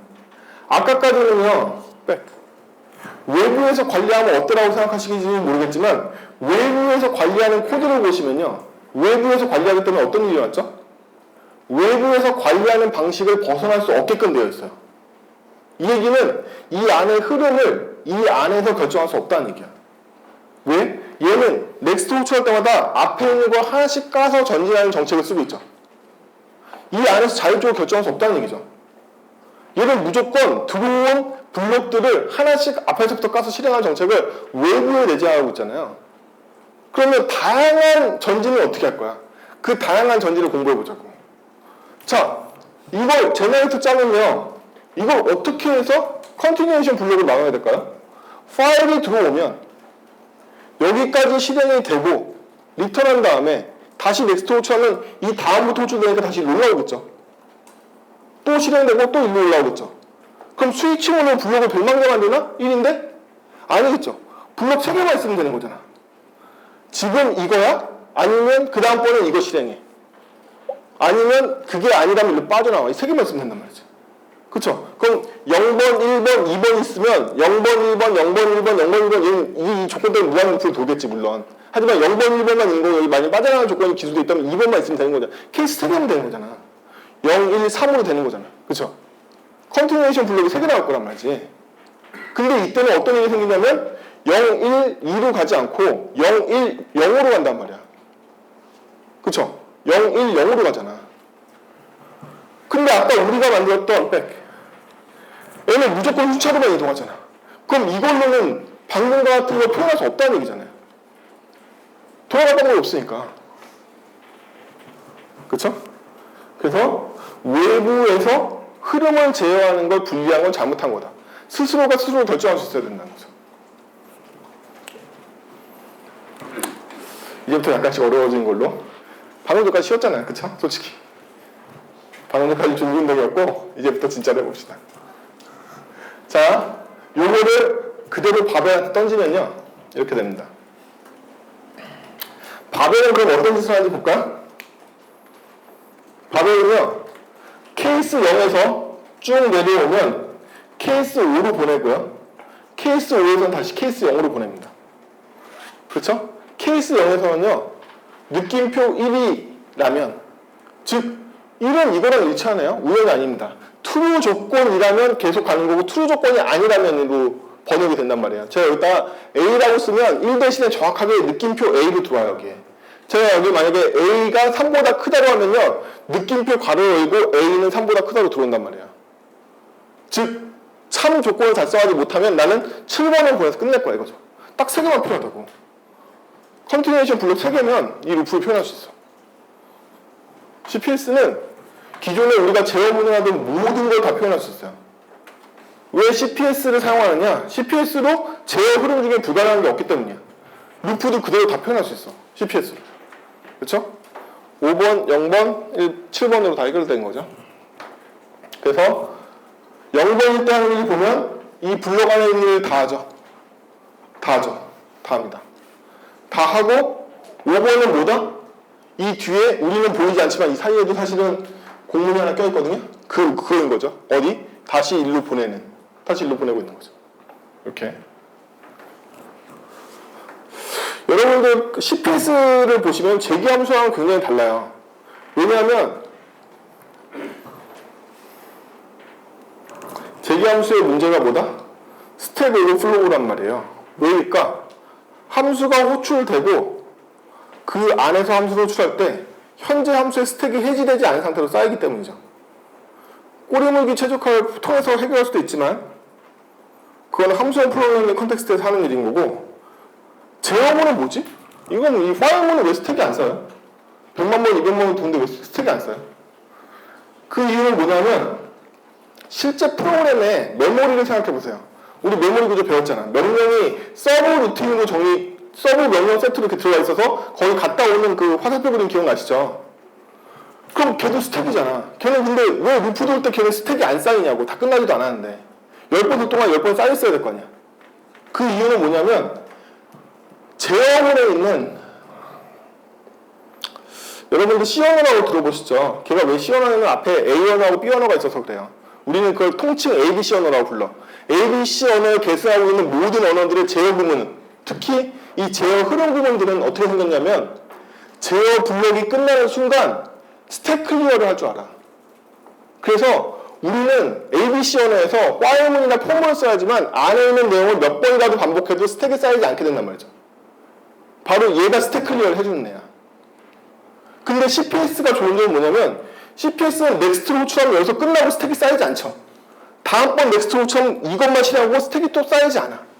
함수로 되어 있는데도 불구하고 몇 번 호출해도 스택이 쌓이지 않게 돼 있단 말이지. 왜냐하면 처음부터 스택 클리어의 구조를 흉내내고 있기 때문이야. 이씨, 무슨 생각하고 있는 거야? 어쨌든 별 얘기도 안 해. 자, 그래서 이 파일, 이 스위치 부분을 보면 0번, 5번, 7번으로 해결이 된다. 하지만 우리가 만들었던 함수형 continuation and resume 방식으로는 해결되지 않는다는 거야. 왜? 제어가 외부에 있기 때문이지. 외부 제어는 무조건 숫자로 내려가기 때문에 우리 거 제어를 쓰면 0번에서 이거에 걸려서 7번을 바로 갈 수 있을지 몰라도 0번, 5번 다음에 0번으로 다시 올라가는 게 없을 거란 말이지. 이렇게 올라가는 기능이 없으니까. 외부에서 제어하는 바람에. 그럼 이 문제를 해결하려면 내부에서 다음번을 지정할 수 있어야 되는 거죠. 자기 블록 다음번에 어떤 컨티뉴에서 넘어갈지를 정할 수 있어야 된다는 거예요. 여기서는 안 된다는 거지. 아까랑 똑같이 흉내내고 싶어도 이 조건을 대입해서 뭐 어떻게 할 건데? 대입해서 아니면 어떻게 할 거야? 아니면 어떻게 할 건데? 또 여기서 끝나고 나서 이거 어떻게 돌아갈 건데? 안 되잖아. 그쵸? 그래서 아까 만들었던 것들은 반쪽짜리였다. 복잡한 제어 구문 전체를 이건 파일문에 해당되는 게 아니에요. if 분기도 마찬가지겠죠. if 분기도 continuation 2번으로 가고 4번으로 갈 수 있는 거잖아요. 근데 우리는 무조건 2번, 4번으로밖에 못 갈 거 아니야. 순차적으로 가야 되니까. 여러분들 모든 포문이나 파일문, if문과 똑같다고 생각하시면 돼요. 조건이 들어있잖아요. 여기. 조건 문기이기 때문에 몇 번 반복할 거냐의 차이인 거지. 어차피 다 if문입니다. 그래서 얘는 반복되지 않는다. 그냥 내려올 뿐. 그러면 우리의 문제점을 정리해 봅시다. 특별히 지정하지 않으면 순서대로 내려오는 거죠. 예를 보면, 그쵸? 요구사항을 보면 우리가 컨티뉴에이션 사이에 특별하게 지정한 게 없다라면 순서대로 내려오면 돼. 그렇지만 첫 번째 함수는 값을 반영하지 않았어. 이게 무슨 얘기야? 첫 번째 1을 판단하고 있는 부분들은 저는 이 안쪽 코드를 두 번째 컨티뉴에이션에 넣었잖아요. 첫 번째 컨티뉴에이션에 제가 이 if 조건을 넣을 생각이란 말이에요. 그럼 얘 실제로 반영할 값이 없잖아요. 제어 부분이 관여하게 되면 값을 반환하는 경우와 안 반환하는 경우가 있단 말이죠. 근데 우리가 for all을 돌렸을 때 다 반환하면 곤란하다는 거야. value가 undefined로 나오면 곤란해. 진짜로 값을 주는 애들만 나와야지. 그래서 이렇게 선택적 인자가 돼야 된다는 거야. 값을 주는 경우와 안 주는 경우 둘 다 커버할 수 있어야 된다는 거죠. 그래야지 패싱을 하고 얘는 그냥 다음번 패싱을 위한 점프를 위한 컨티뉴에이션 껴올 수가 있게 된단 말이지. 돌아가야 되죠. 돌아가려면 두 번째 함수는 첫 번째 함수를 알아야 되는 거죠. 얘는 얘를 알아야 돼. 일단 돌아가고 싶으면.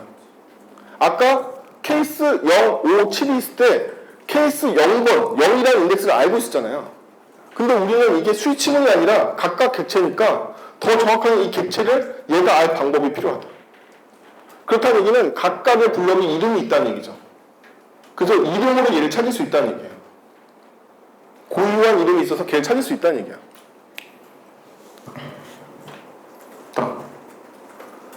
이거죠.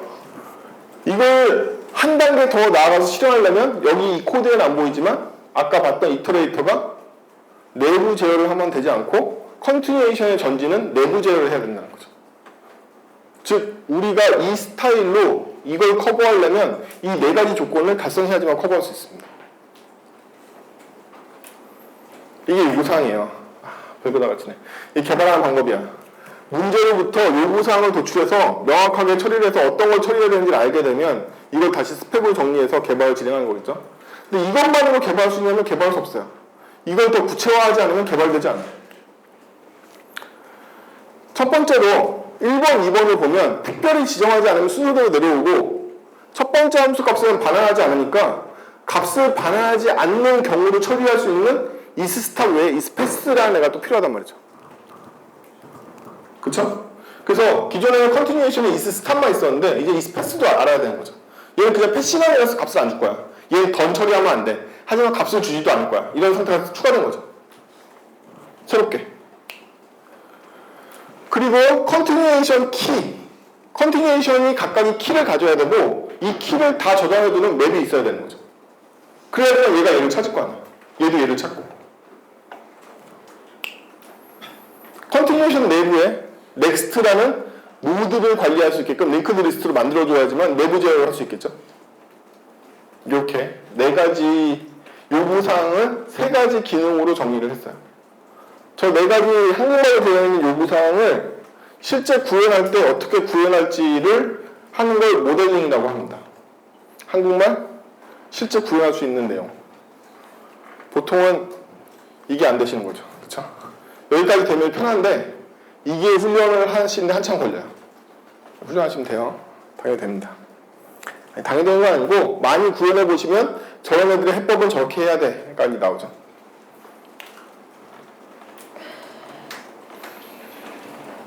그럼 이걸 가지고 지금 말한 세 가지 기능을 구현하면 얘가 어떻게 바뀌는지 스케치를 해봅시다. 저는 이렇게 바뀔 거라고 본다는 거예요. 새로운 시퀀스에서는 컨티뉴에이션 객체를 만들었죠. 이제 더 이상 함수로 안 되는 거야. 안에 노드도 가져야 되고 넥스트도 가져야 되기 때문에 이제 얘는 더 이상 함수로 안 되는 거죠. 그래서 객체 지향답게 객체를 감쌉니다. 감싸서 블록을 갖고 첫 번째 자기의 이름을 갖게 되는 거죠. 자기의 키. 지금 제가 숫자로 했지만 문자로도 못하면 자기 키를 갖게 되겠죠. 두 번째로 얘 다음번에 붙여야 되니까 시퀀스 수준에서 얘 다음번에 붙여주는 넥스트 메소드를 이용해서 다음번 컨티뉴에이션을 붙여주고 있는 거죠. 그래서 얘와의 관계를 명시적으로 처리해주고 있습니다. 그럼 얘한테 얘를 붙여줄 거란 말이야. 그렇죠? 그래서 얘를 보면 컨티뉴에이션의 이름이 1이고 여기에 블록을 받았죠. 이 안에 있는 내용도 봅시다. 얘는 1이냐 아니냐 검사하는 아까 파일의 조건이었죠. 만약에 이게 되면 스탑으로 해서 종료시키려고 그러는 거죠. 그리고 아니라면 리줌을 그냥 때렸는데 리줌을 그냥 때려서 값을 반환하지 않고 넥스트, 기본은 넥스트로 내려간다며. 이름을 지정하지 않으면 그래도 내려온 거야. 그렇죠? 그래서 컨티뉴에이션에 키를 줄 수 있는 기능 만들었고, 두 번째로 값을 반환하지 않고 패스하면서 미리 설정된 넥스트로 가는 거. 그 다음번 요구사항은 뭐가 있냐면 값을 반환하지만 지정되어 있는 대로 가는 것도 있어야 되는 거죠. 값을 반환하지만 지정되어 있는 이름으로 갈 수 있게끔 해준 거죠. 그렇죠? 그래서 0번으로 보냈으니까 명시적으로 얘처럼 이름을 안 준 게 아니라 이름을 줬기 때문에 다시 0번으로 갈 수 있게 되는 거죠. 그렇죠? 아까 말했던 요구사항을 스케치하면 이렇게 되는 거예요. 이쪽부터 짜시라는 거예요. 이쪽부터. 그래서 아까 이 그림에서는 그런 기능을 쓸 수 없었지만 아까의 요구사항을 정리해서 어떤 기능을 만지 결정한 다음에 스케치를 해보면 이렇게 된다는 거예요. 그럼 우리의 요구사항을 다 들어주고 있는 거죠. 내가 이제 다 해결했잖아요. 그쵸? 값을 안 주고 패싱할 때도 있어. 그리고 특별하게 이름을 주지 않으면 밑으로 내려와. 또 해결했고, 특별하게 이름을 주고 값을 리턴할 수도 있어. 또 해결했고. 그래서 요구사항을 정리했으니까 이제 하나하나 짜볼 수 있겠죠. 그러면 이번에 주인공은 이 컨티뉴에이션이기 때문에 컨티뉴에이션을 짤 거예요. 그러면 여기까지 보고 컨티뉴에이션에 대해서 알 수 있는 걸 생각해 봅시다. 뉴 컨티뉴에이션은 인자 두 개를 받죠. 키와 블럭을. 그쵸? 키와 블럭을 받는단 말이에요. 받은 키 블럭을 넣어주면 되겠죠? 이게 이 코드를 보고 알 수 있는 첫 번째 내용이죠. 컨티뉴에이션 생성자가 키와 블럭으로 되어 있다.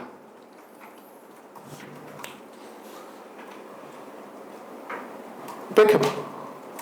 컨티뉴에이션 리준 메소드가 있죠. 그쵸?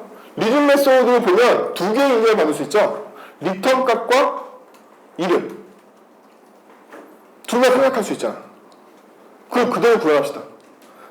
V 값은 주면 좋지만 안 주면 제가 패스 값으로 정리하고 있죠. 여기 회색 처리되어 있지? 하나 더 가봐. 오케이. 패스 값으로 주고 있죠. 이 패스는 특별한 심볼인 거죠. 얘는 값을 주지 않고 패스하는 녀석이야. 아까 패스 스펙을 만들잖아요. 그래서 얘는 V 값을 아니면 기본 값이 패스로 들어오는 거야. 그렇죠? 리준의 값을 넘겨줘야지만 패스가 아니지 리준의 값을 넘기지 않으면 패스가 될 거란 말이에요. 또 넥스트는 제가 기본 값을 안 줬으니까 안 넘기면 undefined가 되겠죠. 그렇죠? 그래서 둘 다 기본 값이 있는 거랑 마찬가지예요. 얘도 undefined 기본 값이 있는 거죠. 그럼 얘 밸류는 일단 V가 될 거 아니에요. 아까랑 똑같이.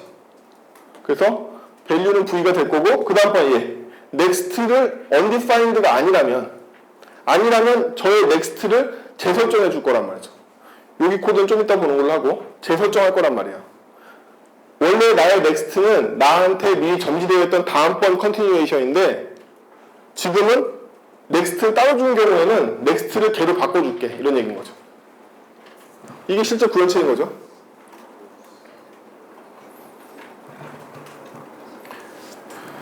시퀀스 쪽을 보면 얘는 두 가지 책임이 있다는 거죠. 첫 번째는 이터러블의 책임이 있죠. 이터레이터 구현해야 되는 거죠.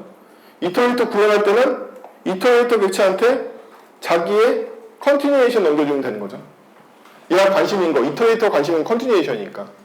그리고 얘는 아까 네스트라는 메소드의 컨티뉴에이션을 추가로 받을 수 있었잖아요. 그쵸? 그러면 첫 번째로 받은 컨티뉴에이션을 제가 잡았단 말이에요. 이게 진입적 컨티뉴에이션이죠. 네.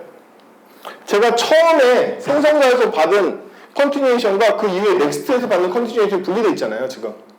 생성자에서 받은 컨티뉴에이션 최초에 실행되어야 되는 진입점 컨티뉴에이션이란 말이에요. 그 다음부터 붙는 애들은 다 얘한테 얘를 붙이고 그 다음번에 또 넥스트가 들어오면 얘한테 얘를 붙이겠지. 그죠? 다. 그래서 첫 번째로 받은 애는 컨티뉴에이션 잡는데 컨티뉴에이션 잡으면서 동시에 마지막 노드도 잡아준단 말이에요. 똑같은 애로. 처음에는 처음 값하고 마지막 애가 똑같은 애란 말이죠. 그래서 시작 값하고 끝 값이 똑같아. 근데 중요한 건 넥스트가 들어오면 끝에다가 붙여주려고 그러겠죠. 처음 건 그대로 유지를 하고. 그럼 우리는 처음 거를 이터레이터한테 줘야지만 처음 거가 넥스트 타고 가면서 이터레이션이 될 거 아니에요. 그렇죠? 이씨, 다 알고리즘 공부한 거 아니었어? 링크드 리스트 공부 안 했... 나머지를 풉시다. 나머지를. 각 컨티뉴에이션은요, 어느 시퀀스에 수록될지 모르고 컨티뉴에이션 내에 값이 고유할지 아닐지도 잘 몰라요. 따라서 컨티뉴에이션 클래스 내부에서 스태틱으로 맵을 잡을 수는 없어. 저장소로. 그러면 더 정확하게는 제너레이터 함수가 호출될 때마다 새로운 컨텍스트가 만들어지고 그 안에서 매번 새로운 이터레이션의 세트가 만들어지기 때문에 얘를 가져야 되는, 맵을 가져야 되는 좋은 컨텍스트에서는 시퀀스에 있다는 거죠. 시퀀스가 하나 만들 때마다 얘가 이 안에 있는 컨티뉴에이션들을 관리하기 때문에 얘야말로 모든 컨티뉴에이션의 키 밸류를 잡아도 좋은 공간이라는 거예요. 그렇죠? 그래서 여기 테이블이 있는 거예요. 웹으로. 그럼 이제 선발 후발의 문제가 있는데 얘는 최초에 만들어질 때 백. 또 백. 최초에 만들어질 때 시퀀스를 알 수 있나요? 이 형태를 보면? 모르죠. 여기서부터 여기까지가 뉴인데 뉴 하는 사이에 시퀀스가 있을 리가 없잖아요. 얘도 독립적으로 만들어지는 거지 시퀀스는 이 시점에 모른단 말이에요. 자기가 만들어질 때는 시퀀스가 있는지 모른단 말이에요. 시퀀스는 나중에 되어지는 거죠. 이 안에 인자로 들어온 이후에 시퀀스를 얘를 붙여줄 거고 얘한테도 시퀀스를 나중에 붙여주게 되는 인터페이스잖아요. 아니면 시퀀스를 먼저 만들어서 얘한테 시퀀스를 주면서 생성했어야 될 거 아니야. 근데 그렇게 하면 생성할 때 귀찮으니까 여기에서 시퀀스 모르게 생성하고 시퀀스 메소드나 생성자에서 얘한테 시퀀스를 붙여주려고 그러는 인터페이스란 말이에요. 이것조차도 다 어떻게 결정한 거다? 얘를 먼저 짜서 어느 쪽이 더 이쁘게 생겼는지가 더 중요하단 말이에요. 무조건 이거부터 짜. 얘가 이쁘면 돼. 거기에 맞춰서 나머지 코드를 짜면 된단 말이지. 이게 더 이쁘잖아. 시퀀스 만들어서 시퀀스를 얘한테 줘서 컨티뉴에이션 만든 다음에 걔네들을 다 결합하는 것보다 이게 코드가 훨씬 더 이쁘잖아요. 그쵸? 그렇다 보니까 컨티뉴에이션이 들어오면 그리고 여기에서 보면 get 컨티뉴에이션 제가 앞으로 C1T로 쓰면 다 컨티뉴에이션이에요. 시퀀스로부터 컨티뉴에이션을 얻으려고 그러죠. 그쵸? 시퀀스로부터 컨티뉴에이션을 얻으려고 하는 겁니다. 넥스트가 뭐였죠? 특정 컨티뉴에이션의 키값이었단 말이죠. 그 키값을 얘한테 줘서 얻으려고 한단 말이에요. 시퀀스한테 줘서. 근데 얘는 아직 시퀀스 모르네. 그쵸? 시퀀스 모르네. 어쨌든 get 컨텍스트는 해당 들어오는 키가 있으면 키가 만약에 테이블에 없어. 그럼 죽이는 거죠. 테이블에 있어. 그럼 거기에 있는 컨티뉴에이션 주면 되겠죠. 마찬가지로 set 컨티뉴에이션 어떻게 하면 되죠? 키하고 밸류 받아서 이미 있어. 그럼 죽이면 되죠. 이미 있는데 왜 또 등록하냐고 그러냐고. 없으면 등록하면 되는 거죠. 그렇죠? 이 테이블을 만들면서 제가 이 두 개를 동시에 만든 거예요. get셋을.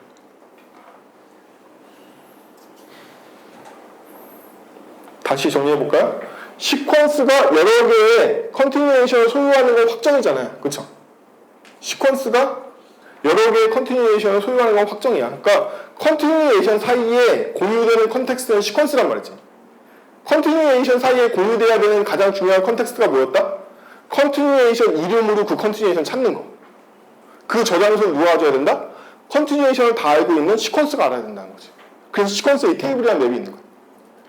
그래서 나는 이름을 찾을 때 시퀀스한테 부탁해서 찾을 거야. 시퀀스한테 부탁해서 그 이름으로 컨티뉴에이션 찾을 거야.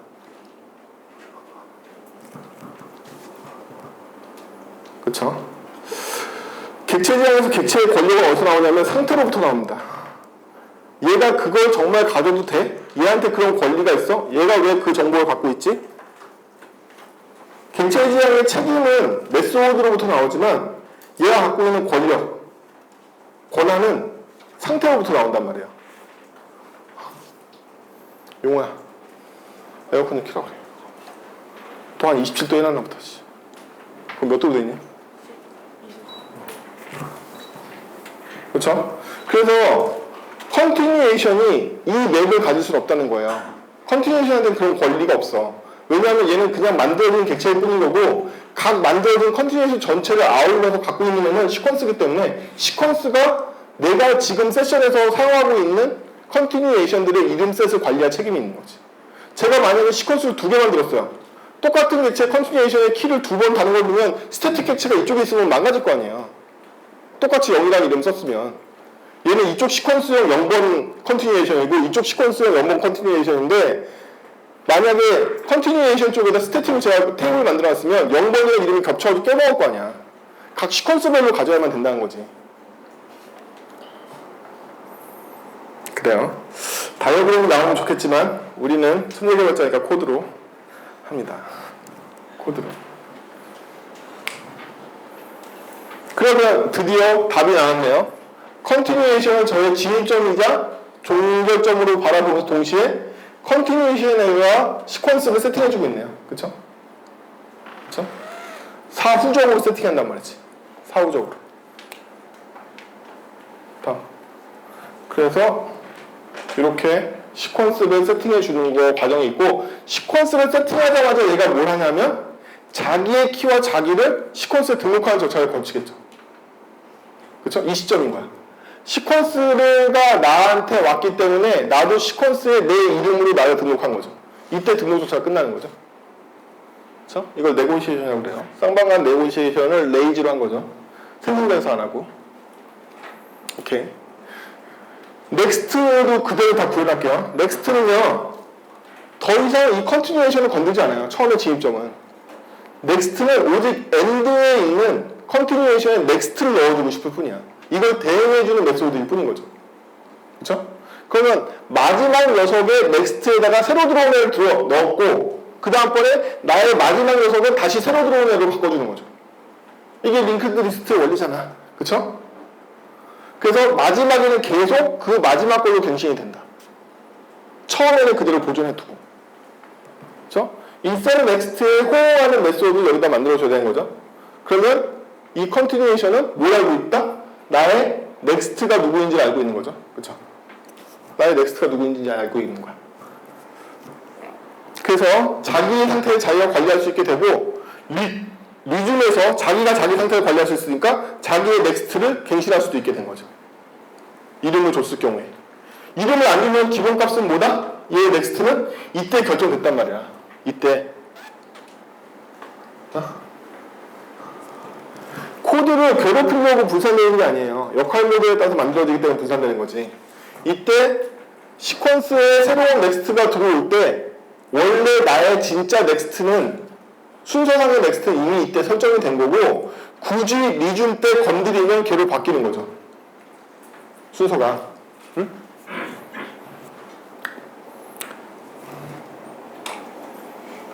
잘 수 있죠?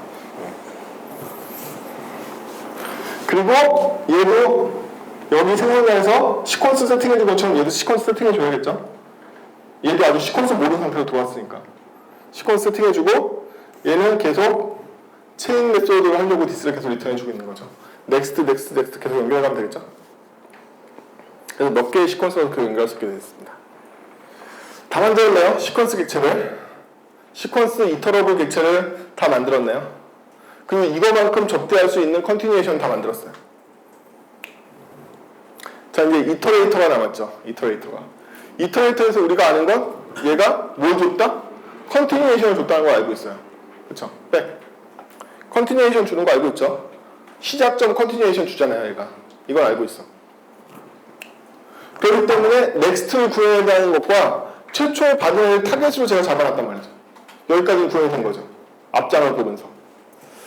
나머지 넥스트에 대한 걸 생각해 볼 차례인 거죠. 아까와 어떻게 달라지는지. 자, 일단 타겟이라는 걸 되게 많이 쓸 거니까 지역 변수로 타겟을 잡았고요. 현재 타겟인 거죠. 현재 타겟은 뭐다? 시퀀스가 알고 있는 최초의 컨티뉴에이션이죠. 첫 바다에 걔가 들어와 있단 말이죠.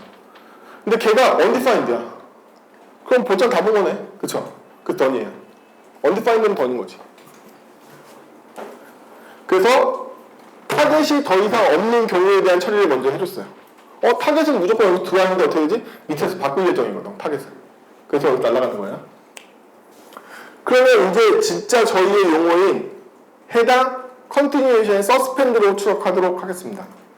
원래 컨티뉴에이션에서는 진짜 실행하는 함수의 이름이 서스펜드예요. 어차피 멈출 거라서. 리즘하지 않으면 멈추잖아. 그래서 그 함수 이름 자체가 아예 서스펜드. 서스펜드를 호출했어요. 서스펜드를 호출하면 이 안에서 그 블록이 진짜로 실행되면서 리즘을 당했든 안 당했든 패싱을 했든 뭐 여러 가지 경우가 일어나겠죠. 리즘 덕분에. 그래서 서스펜드 함수를 보면 밸류 값을 아까와 스펙이 똑같죠. 리즘 호출하자면 스탑이라고 했잖아요. 리즘 호출하자면 스탑이라고 했잖아. 그래서 밸류 값을 스탑으로 먼저 세팅해주고 시작하는 거죠. 그렇죠? 그리고 나서 블록에 디스, 컨티뉴에이션 넘겨주면 됩니다. 이게 서스펜드 함수가 하는 일이죠. 그렇죠? 그래서 아까까지 외부 제어했을 때는 이것도 다 스탑을 호출하는 책임도 외부에서 갖고 있었단 말이에요. 이제는 이 외부에서는 객체 지향이기 때문에 서스펜드 함수를 호출하고 이 서스펜드가 어떤 초기화 할지는 누가 결정한다? 컨티뉴에이션이 결정하고 있는 거죠. 그렇죠? 그래서 블록이 실행되고 실행되는데 리즘을 호출한 적이 없어. 그럼 스탑이 되겠죠. 그렇죠? 스탑이 되면 얘도 또한 던이에요. 리즘을 호출하지 않았으니까 더 이상 컨티뉴에이션이 연결되지 않을 거란 말이죠. 그래서 던이 되는 거죠. 또한 우리는 새로운 패스라는 상태를 만들었단 말이에요. 패스라는 상태는 어떻게 성립하냐면 리즘에서 V 값을 넘기지 않으면 패스 값이 될 거란 말이죠. 그러면 이 패스에 어디 걸린다? 밸류가 패스할 때 걸리는 거죠. 그렇죠? 우리 아까 리즘 설계할 때 V 값을 값을 넘기지 않으면 패스 값이 된다고 했잖아요. 그래서 패스에 걸리면 얘는 값을 리턴하는 애가 아니라 다음번으로 보내기만 하는 애인 거잖아요. 이때는 리턴하지 않는단 말이야. 이때는 리턴하지 않는다는 말이야를 어떻게 표현해? 이렇게 표현한단 말이지. 이때는 타겟의 넥스트를 얻어서 넥스트로 타겟을 바꿔주고 다시 본인의 넥스트를 호출해주면 돼. 리턴할 게 아니라 그 다음번 넥스트 걸 호출해서 그 리턴 값을 가질 거니까. 그렇죠? 이게 패스했을 때 일어나는 거죠. 나는 내가 직접 어떤 이런 오브젝트를 리턴할 생각이 없고 그 다음번에 있는 컨티뉴에이션의 값을 리턴할 거야 라는 뜻인 거죠. 이 넥스트는 말 그대로 자기의 넥스트를 주면 됩니다. 패스하지 않았어. 리즘을 호출했어. 리즘을 호출했다 하면 밸류를 얻을 필요가 있는 거죠. 그렇죠? 밸류를 얻어서 얘가 리전트가 되는 거고 나의 타겟, 이 시퀀스의 타겟은 똑같이 넥스트 걸로 바뀌겠죠. 이게 바로 아까랑 달라진 점이죠. 아까는 외부 제어에 있는 배열에 쉬프트를 때려서 넥스트를 얻었단 말이에요. 지금은 누구한테 물어봐서? 그 객체한테 물어봐서 넥스트를 얻게 된단 말이죠. 그래서 이제 get next에 무슨 넥스트를 줄지를 여기서 결정할 수 있게 된 거죠. get next는 아무것도 안 하는데 여기서 했잖아. 넥스트를 내 마음대로 바꾸잖아. 응? 이제는 제가 결정할 수 있게 됐단 말이지. 얘는 얘가 주는 넥스트를 그냥 타겟을 다음번으로 바꿀 뿐인 거지. 그렇죠? 그래서 리절트가 리턴되면 됩니다. 이렇게 도는 거죠. 다 만들었냐? 다 만들고 나서 보니까 색깔이 다 칠해졌어. 그렇죠? 컨티뉴에이션을 적대해야 되는 이터레이터하고 시퀀스밖에 없거든. 걔를 커버하는 메소드 다 만들고 났더니 컨티뉴에이션 완성이 된 거죠. 그래서 이렇게 사용하면 되는 거죠. 이 코드 그대로 키와 블럭을 보내면 블럭이 실행되고 블럭에서 리준을 때리면 패스 값이 될 테고 넥스트를 따로 지정하지 않았으니까 그 다음번 시퀀스에는 넥스트가 될 테고 일로 내려왔는데 이게 실행될 테고 얘는 실행되면 이거 실행해서 리준의 이 B 값을 때릴 테고 0을 호출했기 때문에 이름을 줬으니까 이 밑에는 원래 없어가지고 undefined가 돼서 끝나야 되는데 여기로 왔겠죠. 그쵸? 0번으로 계속 돌겠죠? 무한히 돌 거예요. 무한히 돌면 죽겠죠? 무한히 돌면 죽어요. 얘는 최초의 A 값을 계속 더한 걸 B에다 할당해서 왔으니까 A에다 0 줬으면 1, 2, 3, 4, 5, 6, 7, 8, 9, 10, 11, 12 계속 올라가는 무한 루프가 될 거란 말이죠. 그쵸? 얘는 무한 루프인데도 불구하고 스크립트 타임 아웃이 걸리지 스택 오버플로우가 걸리진 않단 말이야. 그쵸? 네. 스택 오버플로우가 걸리진 않단 말이야. 스택을 쌓지 않으니까. 그래서 이 CPS의 원리는 원래 ABC 언어의 제어 부분이 갖고 있는 스택 클리어 기능을 컴파일러 내부에서 내장하고 있는데 컴파일러에서는 함수를 쓰는 것과 똑같이 서브루틴을 만든단 말이에요. 여러분들이 포문을 쓰면 포 안에 있는 바디를 똑같이 서브루틴을 만들어. 근데 함수로 호출할 때는 스택을 유지하고 스택이 빠져나올 때까지 스택 메모리를 해제 안 되는 데 비해서 포문은 점프를 돌 때마다 메모리를 해제해버려요. 그런 기능이 내장되어 있는데 그걸 그대로 흉내내서 만든 게 CPS인 거예요. CPS는 무한 루프를 돌려도 스크립트 타임아웃이 걸리지 스택 오버플로우가 걸리지 않는다. 시퀀스 이렇게 생겼죠? 다시 정리해보면 시퀀스는 생성자에서 컨티뉴에이션 첫 번째 진입점을 받고 넥스트로 그 다음번에 계속 엔드포인트에다 시퀀스를 연결해 줄 것이고 컨티뉴에이션 연결해 줄 것이고 그 다음에 이 컨티뉴에이션은 자체의 맵을 갖지 않을 거니까 걔를 위해서 테이블 맵을 제공해주는 메소드 두 개를 열고 있고 이터레이터로 작동해야 되니까 이터레이터 메소드 갖고 있는 거죠. 요약하면 컨티뉴에이션은 그에 비해서 처음에 생성 때 이름과 블럭을 갖고 있고 레이지하게 이 시점 이후에 시퀀스가 세팅되는 거에 대해서 처리를 해줘야 되고 그 다음에 setNext, getNext라는 메소드를 빼서 얘가 next일 때 실제로는 얘의 setNext를 불러주는 거죠. 얘는 안에 변수로 next를 갖고 있죠. 그쵸? 그 다음에 getNext를 이용해서 이 이터레이터가 어떻게 해서 그 다음번에 next를 갈지를 얘한테 받아보게 되는 거고 서스펜드 호출하면 기본값 스탑으로 실행해가지고 블럭을 실행한 이후에 컨티뉴에이션이 어떻게 변하는지를 바라보게 되는 거고 리줌을 하게 되면 이 리줌 메소드에서 패스 값을 기본값으로 하고 넥스트 값은 undefined 기본값으로 해서 넥스트를 바꾸지 말지 리턴 값을 만들지 말지 패스할지 말지 결정하게 되는 거고 그 다음에는 밸류를 얻을 때 밸류 쓰는 거 스탑, 패스 되는 거죠. 마지막으로 이터레이터는 별거 하는 거 없죠. 컨스트럭터하고 넥스트인데 컨스트럭터에서 여기서 받았던 첫 번째 생성자에서 받았던 첫 번째 컨티뉴에이션을 받아온다.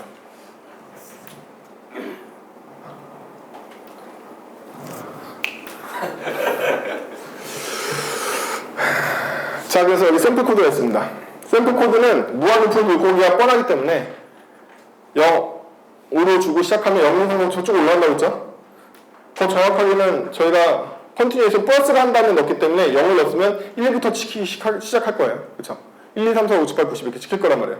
근데 제가 i를 미리 10을 주고 한씩 깠으니까 펄시가 돼서 10이 딱 되면 끝날 거 아니에요. 그래서 1부터 10까지 추적되는 코드인 거죠. 그쵸? 짤만하죠. 예. 생긴 걸 보면 우락부락한 그 스위칭문이 아니기 때문에 인간이 컨티뉴에이션을 짤 수 있게 돼 있잖아요. 거의 코드가 일치하잖아요 지금. 그쵸? 예. 그 파일문에 대비해서 그렇게 큰 차이가 나지 않는단 말이에요. 그래서 인간이 짤 수 있는 컨티뉴에이션이다. 여러분들 보고 계신 이 코드가 바로 코틀린에 있는 코르틴 코드란 말이에요. 코르틴이 이렇게 생겼어. 코르틴을 비롯해서 로우 레벨로 구현되어 있는 CPS는 대부분 이렇게 생겼어요. 여러분이 크롬에서 제너레이터를 쓰거나 어싱크 어웨이트를 쓰거나 어싱크 이터러블을 쓰면 내부에서 비슷한 CPS로 바꿔낸단 말이에요. 아까 말했던 컨텍스트 앤 스위치로 바꾸던지 컨티뉴에이션 앤 리줌을 바꾸던지 브라우저마다 틀리고 엔진마다 틀리겠죠? 어쨌든 바꿔낸다. 그래서 치고 되나? 컨티뉴에이션 컨텍스트에 대해서 하겠습니다. 컨티뉴에이션 리줌이라며 컨티뉴에이션 컨텍스트는 뭐야? 아직까지 우리는 컨텍스트를 사용하지 않고 있어요. 컨티뉴에이션만 사용한 거야. 아니 그럼 컨텍스트는 뭐야? 뭔지 생각해 봅시다. 나는 이 코드에 아직도 불만이 있어. 객체 지향 입장에서 이 코드의 불만은 뭘까요? 뭘까요? 컨티뉴에이션 사이에 영속성이나 일관성을 누가 보장하고 있는 거죠? A, B가 보장되고 있는 건 누가 보장하고 있는 거예요? 클로저가 보장하고 있네? 스코프가 보장하고 있네? 아니 그러면 자바처럼 스코프 지원되지 않는 객체 지향 언어에서는 CPS 못 쓴다는 뜻이야? 말도 안 되는 얘기죠. 그쵸? 우리는 컨티뉴에이션이 계속 반복되는 동안에도 A와 B의 영속성이 보장되길 원하고 있죠. 여기서 B를 고쳤으면 여기서 고친 B 값이 나왔으면 좋겠어. 여기서 A 건드렸으면 여기서 고친 A 값이 나왔으면 좋겠어. 근데 그 메커니즘은 뭐에 의존하고 있다? 함수가 생성할 때 잡는 스코프에 의존하고 있잖아요. 객체 지향이 아니잖아. 자바스크립트는 물론 다 되니까 상관없지만 이게 자바를 쓰면 안 될 거란 말이지. 이런 스코프를 잡아주지 않으니까. 그쵸? 그럼 이 스코프를 잡지 않고 A와 B라는 변수 두 개가 살고 있는 공간을 만들어서 그 공간을 얘네들한테 공유해줘야 되겠죠. 이거를 전문적인 용어로 어휘 공간이라고 합니다. 렉시컬 인바이먼트라고 그래요.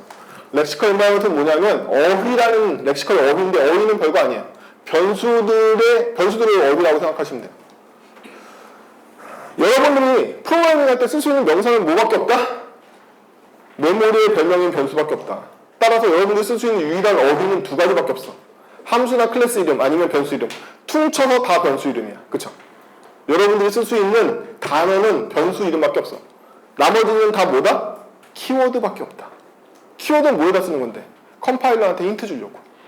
그럼 다 컴파일러 거고 여러분들이 어버버하게 말할 수 있는 모든 키워드는 다 변수밖에 없어.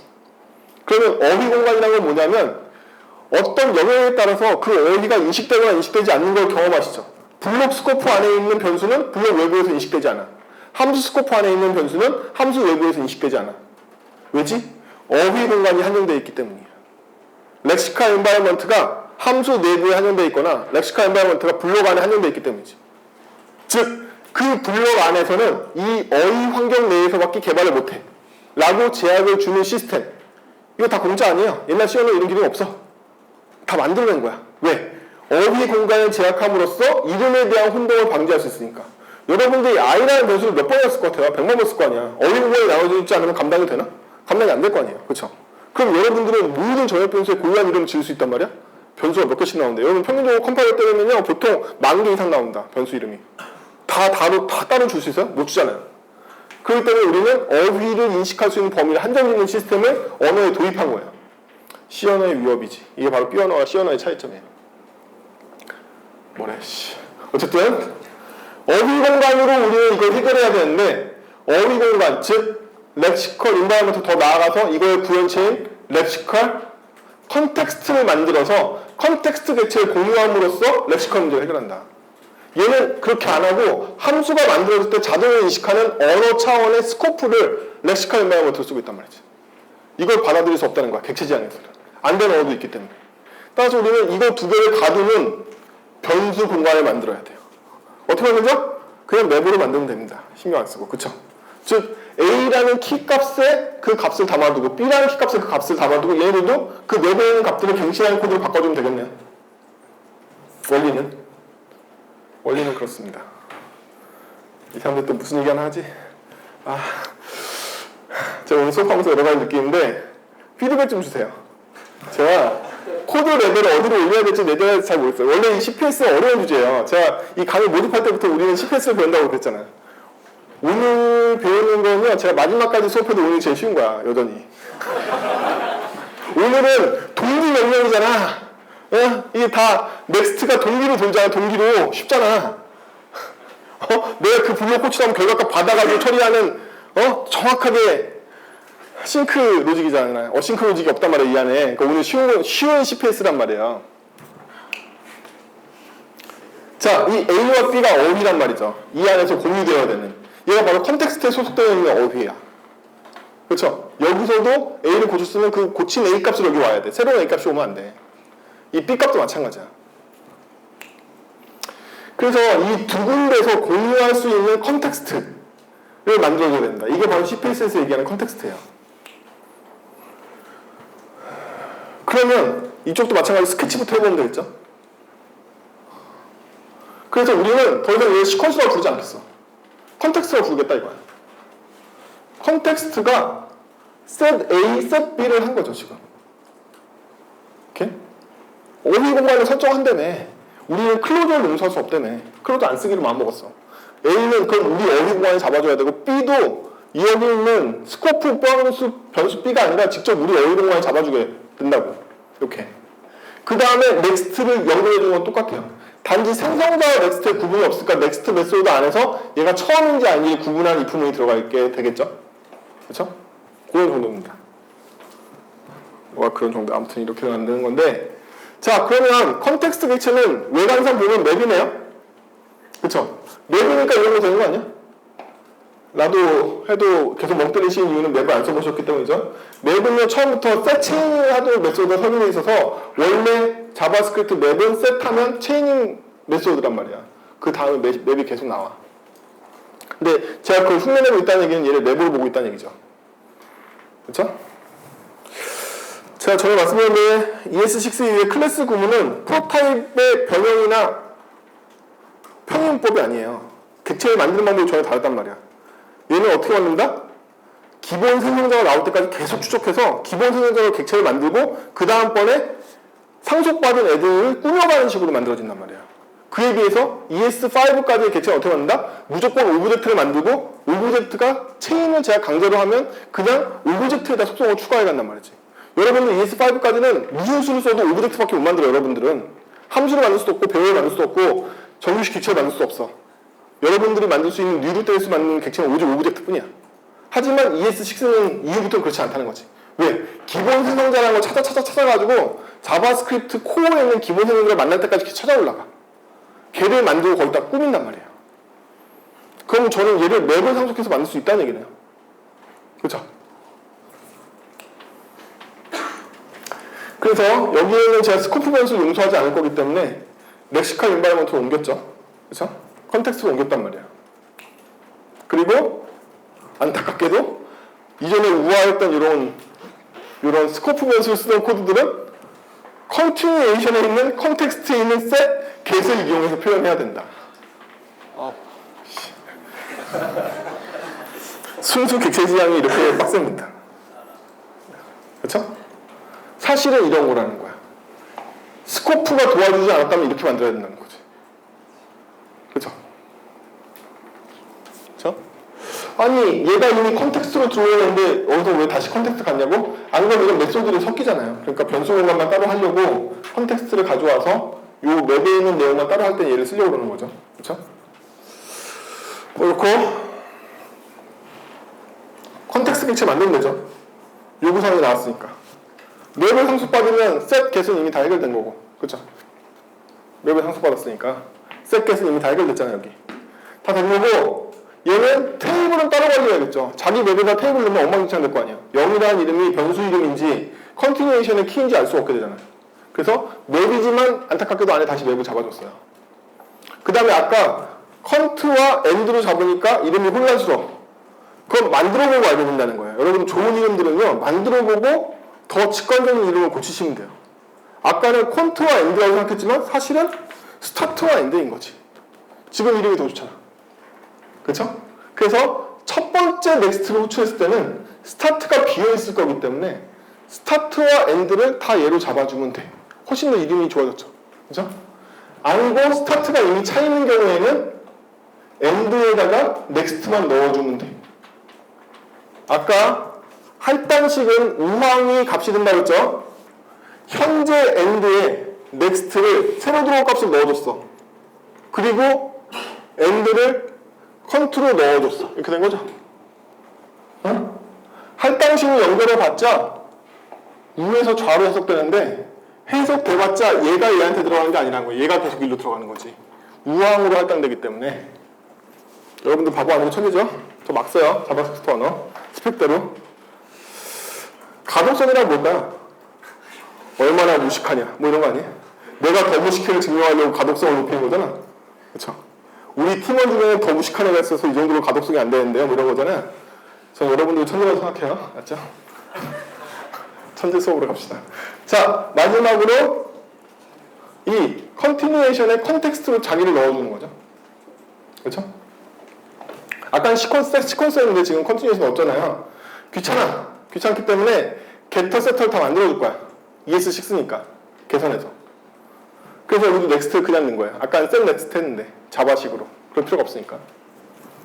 그리고 얘는 똑같죠?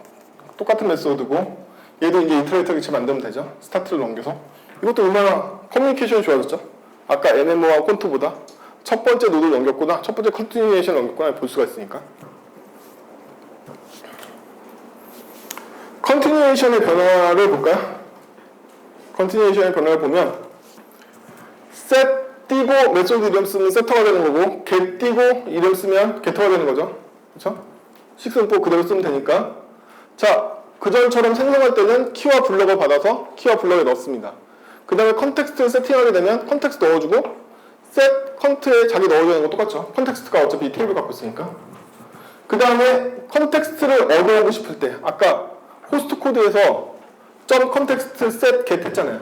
그럼 제 컨텍스트를 줘야 되니까 여기 있어야 되고 넥스트는 set get 다 해야 되니까 여기 두는 거고 밸류 얻어야 되는데 이제 더 이상 괄호가 없이 그냥 밸류 얻으면 되고 스탑 패스도 다 괄호 없이 얻으면 되겠죠? 게터를 통해서 서스펜드 함수 똑같죠? 밸류에다 스탑 넣고 블록 호출하면 되니까 리즘 똑같죠? 패스값 기본값이고 넥스트에 따라서 있으면 컨텍스트로부터 컨티뉴에이션 얻어오면 되죠. 뭐 게터 세터 좀 바뀐 거 없어요. 이름만 컨텍스트 바뀐 거지. 똑같습니다. 마지막으로 이 부분이 걸리는데 이터레이터는 왜 코드도 없냐고 똑같이 하는 거고 이 부분이 좀 걸리잖아요. 귀찮으니까.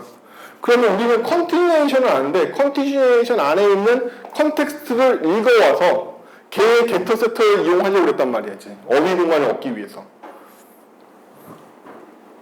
너무 불편해.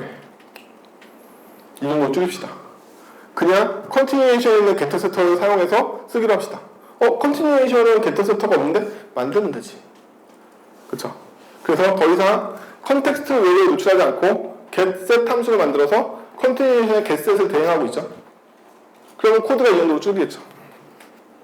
아까보다 나아졌죠? 이게 스코프를 안 쓰는 대가인 거죠. 그쵸? 따라서 이 컨텍스트에 있는 getter setter는 여기서나 똑같이 유지되겠죠. 우리는 더 이상 스코프에 의존하지 않고 어휘 공간을 마음대로 만들어서 세팅할 수 있게 되었습니다. 그렇죠? 여기 우리가 들어온 거 여기도 잡았고 B는 그냥 쓰려고 여기 잡았고 안에 있는 변수는 안에 있는 변수로 쓰지만 컨티뉴에이션끼리 같이 공유하고 싶은 건 컨텍스트로 잡았고 이것도 정확하게 코르틴에 있는 컨텍스트와 일치하는 개념이에요. 그렇다고 여러분들이 갑자기